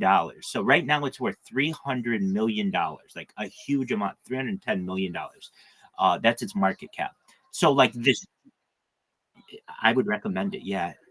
So it was like a joke of a coin that now is worth a third of $1 billion, which is just a huge amount of money. And it's just going to continue. We're going to have a yacht party when it hits $1 billion market cap, which really could happen next week. Now, if you're looking at like a gigantic return on something, this could have another. This is going to be the world's reserve currency, and let me explain why. It is backed by data. And data is Earth's most important and most valuable resource. And this isn't Rabbi saying this. This is the Economist magazine saying this. They stated in 2018 that data had overtaken food, water, gold, petroleum, everything on Earth to be Earth's number one resource. And I have more data than any person in global history archived. My stream goes back to the pandemic. We've seen the death of a queen, the birth of AI, the coronation of a king, and everything in between. It's essentially a time capsule for society. And in addition to pushing a world peace movement, this isn't the first time this has been done where someone has had a bed in. This was done by John Lennon and Yoko Ono twice in history in the 1970s, once in Amsterdam and once in Montreal. And they stayed in bed for a week and they just promoted world peace. And so I've just taken that to another level and been able to archive the world's art, music. I've listened to every major album, every major music video, every major television show, every major movie, every major meme. Everything has basically been archived on this because you're not just seeing this from one stream, you're seeing it from 360 degrees on 8 different streams. And people are going to be able to watch this and learn a lot about humanity, how a human eats, sleeps, their circadian rhythms, their breathing patterns, everything about a human. And it's a really exciting opportunity for people to learn. And I promote a message of peace. And I don't want war anymore. And I know I get every day people are like, I want war. When they first meet me, they're like, well, I want war. And once they talk to me and they hear that we're not going to be able to get off world and have space tourism and terraforming other planets and interstellar space travel without creating peace here on Earth. You don't learn about other alien civilizations who have a civil war going on at home, yet they're exploring other planets. That doesn't happen. They take care of stuff at home first, and that makes sense. So for us to be able to explore the cosmos, which is certainly a goal of mine, I want to ensure that we take care of peace at home.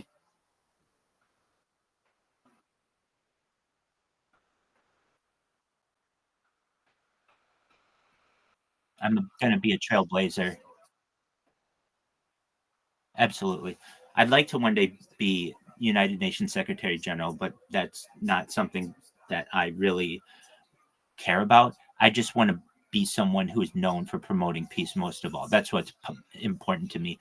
A position like United Nations Secretary General, while has some power, isn't nearly as much power as I've created for myself. I'm uncancelable. I have over 100 YouTube accounts. I have over 200 Instagram accounts. I have over 300 Twitch accounts. I have over 1,000 TikTok accounts. I have over 2,100 Twitter accounts, and I have over 10,000 Kick accounts. Like I'm the center hub of the internet. You see it. I mean, I'm live everywhere. If it's a good Discord, I'm there, and I do everything I can to stay. Like for instance, I I'm getting some flack in the I Show Speed Discord because they're like, Well, you're away from keyboard.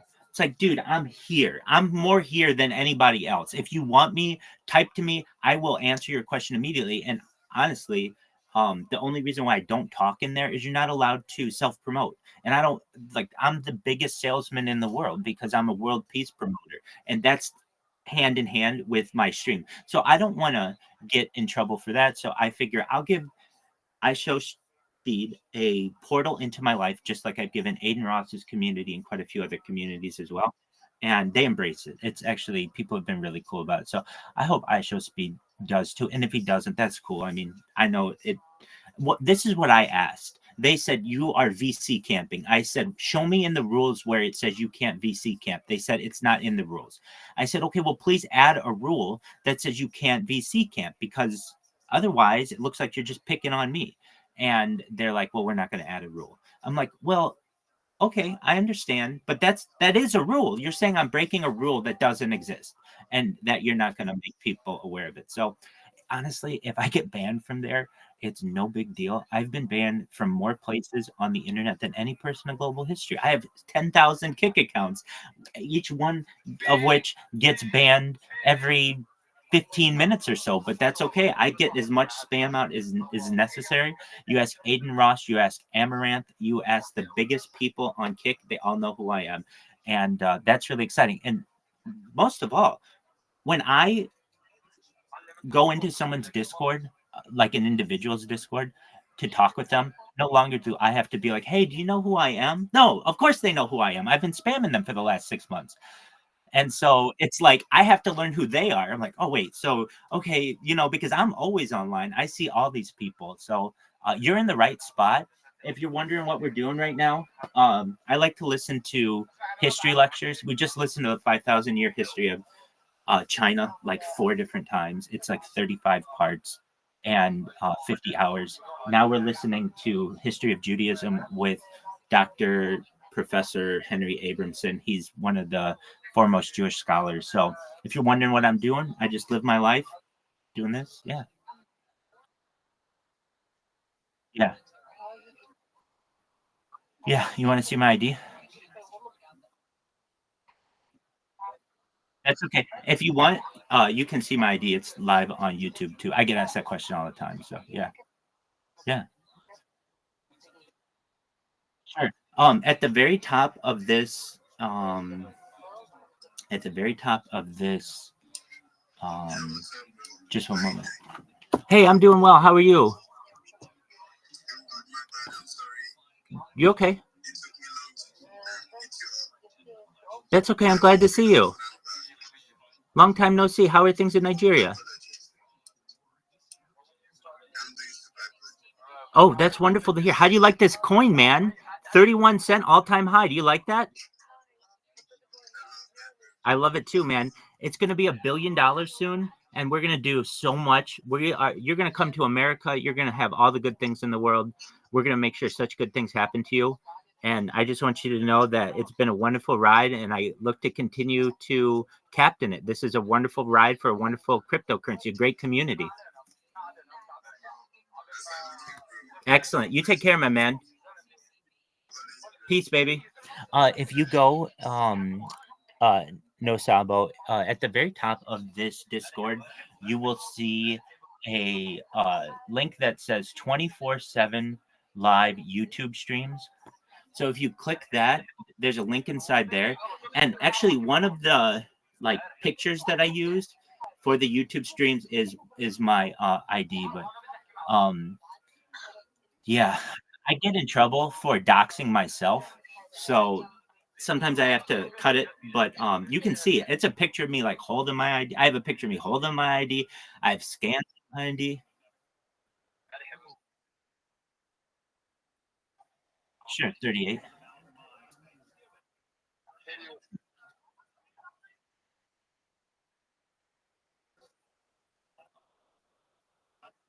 Oh, that was taken a few years ago, not that long ago.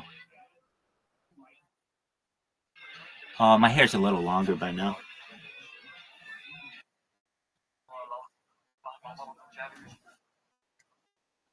I appreciate it, big dog. Yeah, I don't pretty well. Yo, dog, that's totally fine. Here's the beautiful thing. When you go to work, you go do you. You come back. I want to hear all about it. I want to hear about your day. If you want to tell me about it, I'll tell you about all the advancements that we've had, and you'll probably meet some new friends that we have in here.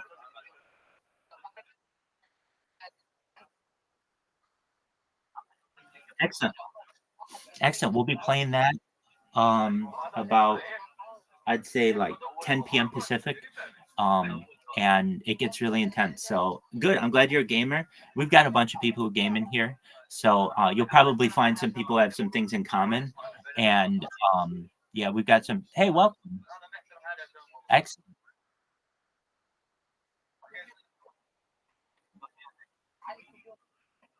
That's absolutely fine. I understand. Just come in here whenever you have extra time. This is going to be the central hub of everybody. Hey, pleasure to meet you too. Take care, man. Peace. Welcome, Savage. How are you? Savage. Savage, we're happy you're here. How are you?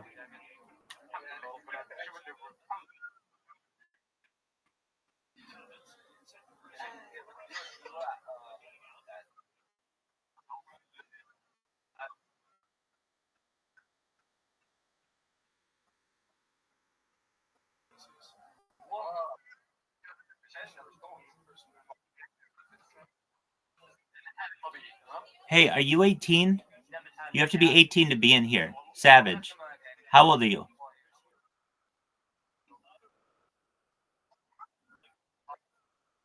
You want to spam me?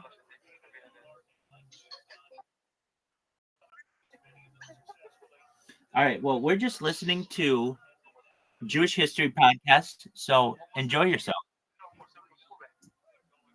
Actually, we don't necessarily, not all of the Rishonim agree with his response, but it is absolutely brilliant. And like I said, the world's best bar mitzvah present ever. We know that he was a bar mitzvah present, and we know a little bit about him and his son because, he speaks to his son directly in the text. It's really very sweet and engaging. We know, for example, that they were Levites because it says, my son, pay attention to this mitzvah because you're a Levi and you're going to have to keep this particular mitzvah. Brilliant and highly enjoyable. And then finally, most significantly, because it flows directly from the counters, are the codifiers. And this is hugely important because essentially these are the people. One of the most important that I've listed here is Rabbi Yaakov ben Asher, known as the Rosh, or the head, who go through these commandments and they say, okay, thank you, for example, anonymous author of the Chinuch, for laying them out how they appear in the text. But if we're actually going to work with these in a functional way and organize a society around them, we've got to have them organized by topics. We've got to have all the laws of keeping kosher in one place, all the laws of keeping Shabbat in the other place, all the laws of, civil, criminal law have to be in one place and things like that. So the codifiers begin to say, all right, organize this here. This is the mitzvah here. This is the mitzvah here. And remember that there's significant debate about what exactly is the mitzvah and how does it apply and under what circumstances is one exempt from it. All of these things are really important. So the codifiers who create, for example, the Rosh created a very important commentary called the Arba Turim, the 4 columns or the 4 pillars, which correspond to 4 different aspects of human life. They end up becoming the source of tremendous dispute and commentaries on the codes. But nevertheless, they are hugely important. The most important of them for contemporary usage is undoubtedly the Shulchan Aruch. We'll speak about him, God willing, later on in this class as well. So these are the 3 main areas that give the Rishonim their distinctive sort of functions. They're really involved in these things. Real, I'm going to send you my Discord. Come to my Discord. It's way better. Just one moment. The Achronim afterwards are kind of following in their footsteps. Now, at the same time, what's really fascinating to me as well is that the Rishonim are not all uniform at all. They are highly individualized and idiosyncratic. The Rashba and the Ritva and the Rambam totally different people, different approaches, different personalities. And sometimes they pose questions and provide answers which are shockingly modern, and you say, like, what is going on here? Where did this idea come from? And how come I don't see it in the traditional codes and so on? So among those kind of outliers are brilliant figures like Rabbi Abraham Ibn Ezra, who was not only a commentator of note, he was also a tremendous poet in Arabic and in Hebrew, and a scientist. I sent you the link. Go to the link. It's a Discord link. It's amazing. He's the subject, by the way, of some poetry in the English language as well. Here he is holding up some astrolabe in his left hand and a compass in his right, which alludes to his kind of early scientific burgeoning curiosity. He lived a very poor, difficult life, traveled out of his poverty. He would, and again, this is before printing, so he would literally write out his manuscripts, and then because he was so poor, he would sell his manuscripts, his only copy sometimes, and then have to rewrite them entirely from memory to sell them again. You know, the things he wrote about his poverty are extremely biting, but it also gives you a sense of, wow, this is like so unlike Rashi, so unlike the others.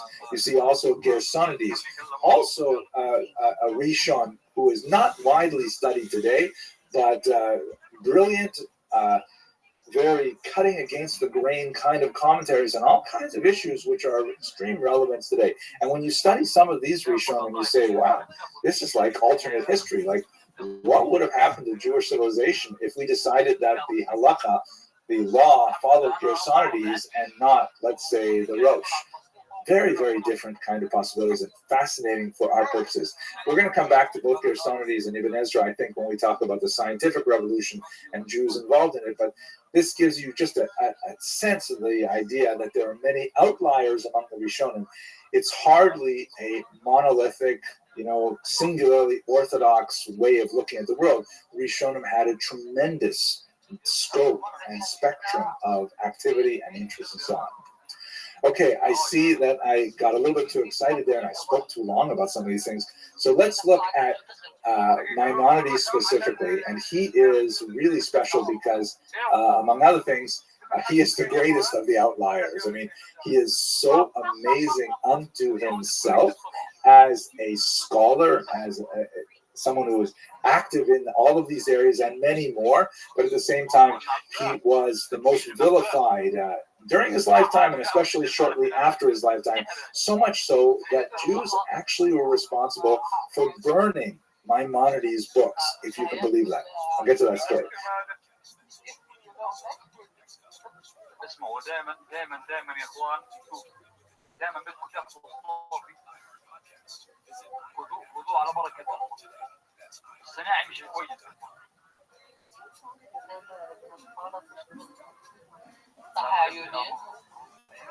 Here's a sort of a modernized, detailed version of the iconic image of Maimonides that we have today. We have no idea if he looked anything like this, but it's sort of like when you see that picture, you say, oh, Maimonides. That is his signature up on top, though, which was taken from the Guinness archives. His dates are 1138 to 1204. He was born in Cordoba, Spain. We spoke about it a little bit in the beginning of the Golden Age. But he had to flee Spain as a youth because of the persecution of the North African Muslim tribes that came into the Iberian Peninsula and started demanding a much greater adherence to Muslim orthodoxy and wanted to put a stop to the excessive fraternization that they felt was going on between Jews and Muslims and Christians. So his family, which had been in Spain for generations, in his biography, he lists, I think, 10 generations of dayanim, of judges, of rabbis that preceded him, very illustrious family. The family had to flee Spain, and over the course of his teenage years, they made their way across the coast of North Africa from one place to another. Along the way from Spain to Egypt, where he ultimately settled, he received a significant secular education. He was especially trained in Tunis, where he learned to be a doctor. As we mentioned before, this is kind of like the go-to profession of a Jewish intellectual of the medieval period. It's a portable trade, it's a respectable trade, it's a well-remunerated trade, so therefore, Jews often chose this as their profession, although he dedicated himself during these years of his youth exclusively to study.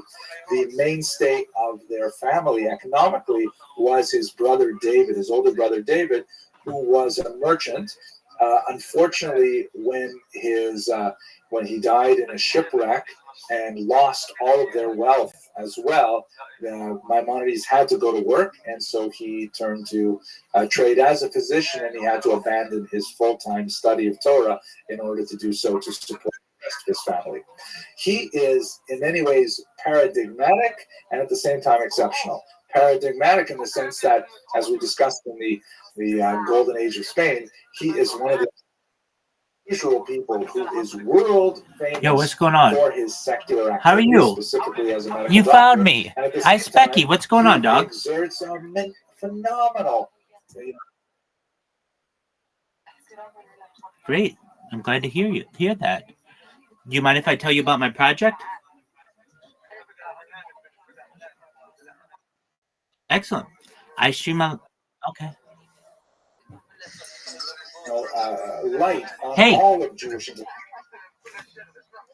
Come to my Discord. Okay, I'll see you there. Intellectual history for the next 1,000 years. He is so incredibly powerful in both areas simultaneously. That's what makes him sort of like the ideal of the Spanish Golden Age. And that's why I think so many schools are named after him, because you want to tell your parent, it's your parent body, that if you send your kid to our school, he's going to be like Maimonides, a great scholar of Torah and a great breadwinner in his secular field and so on. I think that's what kind of the image that they're trying to get across with that. But at the same time, he was exceptional because, as I mentioned when we talked about the Rishonim, his opinion in halacha is frequently ignored by later commentators. I shouldn't say ignored. I should say it is overruled. They'll say, okay, Maimonides thinks this, but two other major figures, the Rif and the Rosh, they disagree with Maimonides, so we're going to go with majority rule, and Maimonides will lose out. He does things that, he approves of things that rabbis later there he is. disagree with. And so, I've missed you. He has a phenomenal impact on. Oh, real shit. How have you been, dog? That's wonderful to hear. How was school? How did school go?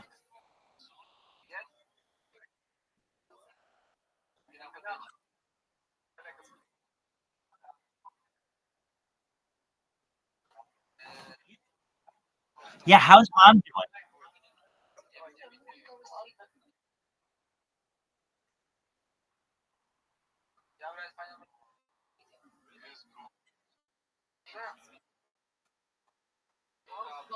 Excellent.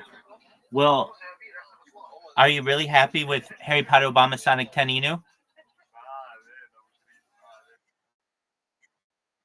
Dude, we're doing so well, man. Absolutely. How's your brother? Excellent. Sounds like everybody's doing well. All right. So, what have you been up to recently? What's new in your life?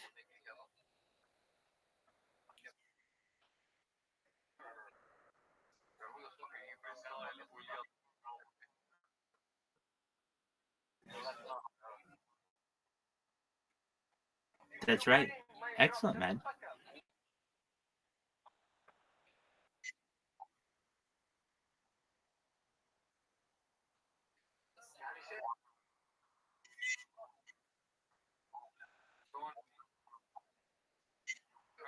Absolutely. To the moon. It's going to be amazing. It's worth $1/3 billion. That's huge money. $310 million right now. That's amazing. Let me check right now. Let me check the newest one. Right now, let's see. where we're at. It's worth $284 billion. So it's at 28 cents. That's amazing because we expected a little bit of that. So if it plateaus at that and then starts to spike again, that's amazing. Well, that's great. You should know things are going well here. We've got, I've got a good strategy. Just one moment. I'll be right back. I'm here. You'll still be able to hear me. I wouldn't just leave you. I just have to press a button on a device and have it reload. I'm here. I'm here. Don't worry. Anyway, so like this Discord thing is pretty big, and what I'm doing is I'm just going into different people's Discords and just leaving my camera there, and little by little, everybody starts to find out about what I'm doing, which is really great.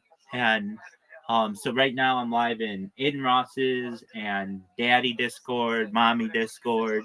We're live in like E-Girl Paradise. We're live in like Chill Zone. Anywhere where there's people, I'm there. And yeah, it's really great.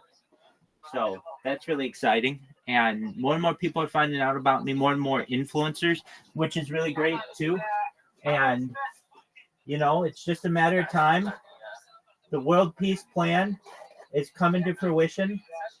Everything's going the way that we want.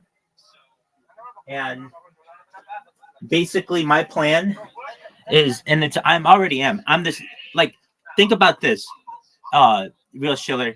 There's got to be one person at the very center of the internet. There's got to be one person who's like more involved in the internet than anybody, and I'm that person.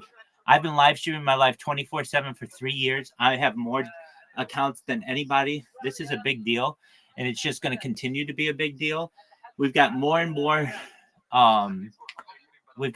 momentum that is essentially growing with each day, and it's very exciting.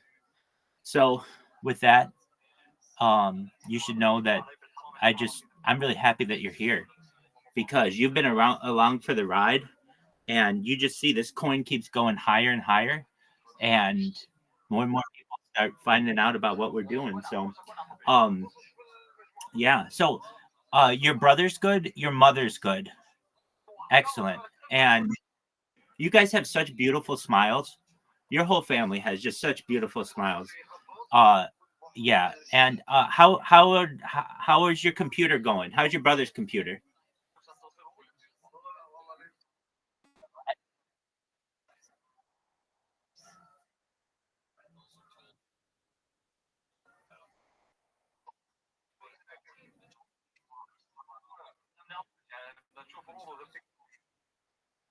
Excellent, man. All right. Well, then with that, we're gonna continue listening to history lectures. Feel free to listen. Okay.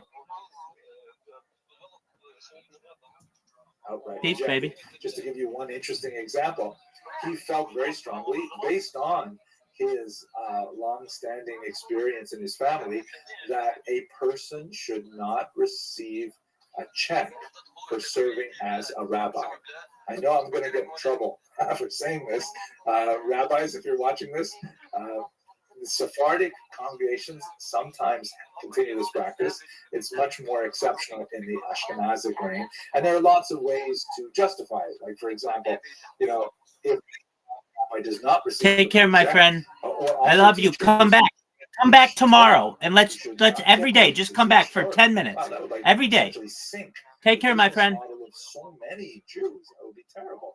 Bye But bye. there are lots of halakhic exceptions. The most important one being that if a rabbi does not have another source of wealth or income, then he would have to leave off being a rabbi in order to be, I don't know, a plumber or an accountant or something like that. So there is kind of like permission given to pay your rabbis and your teachers so that they are able to rabbi and to teach.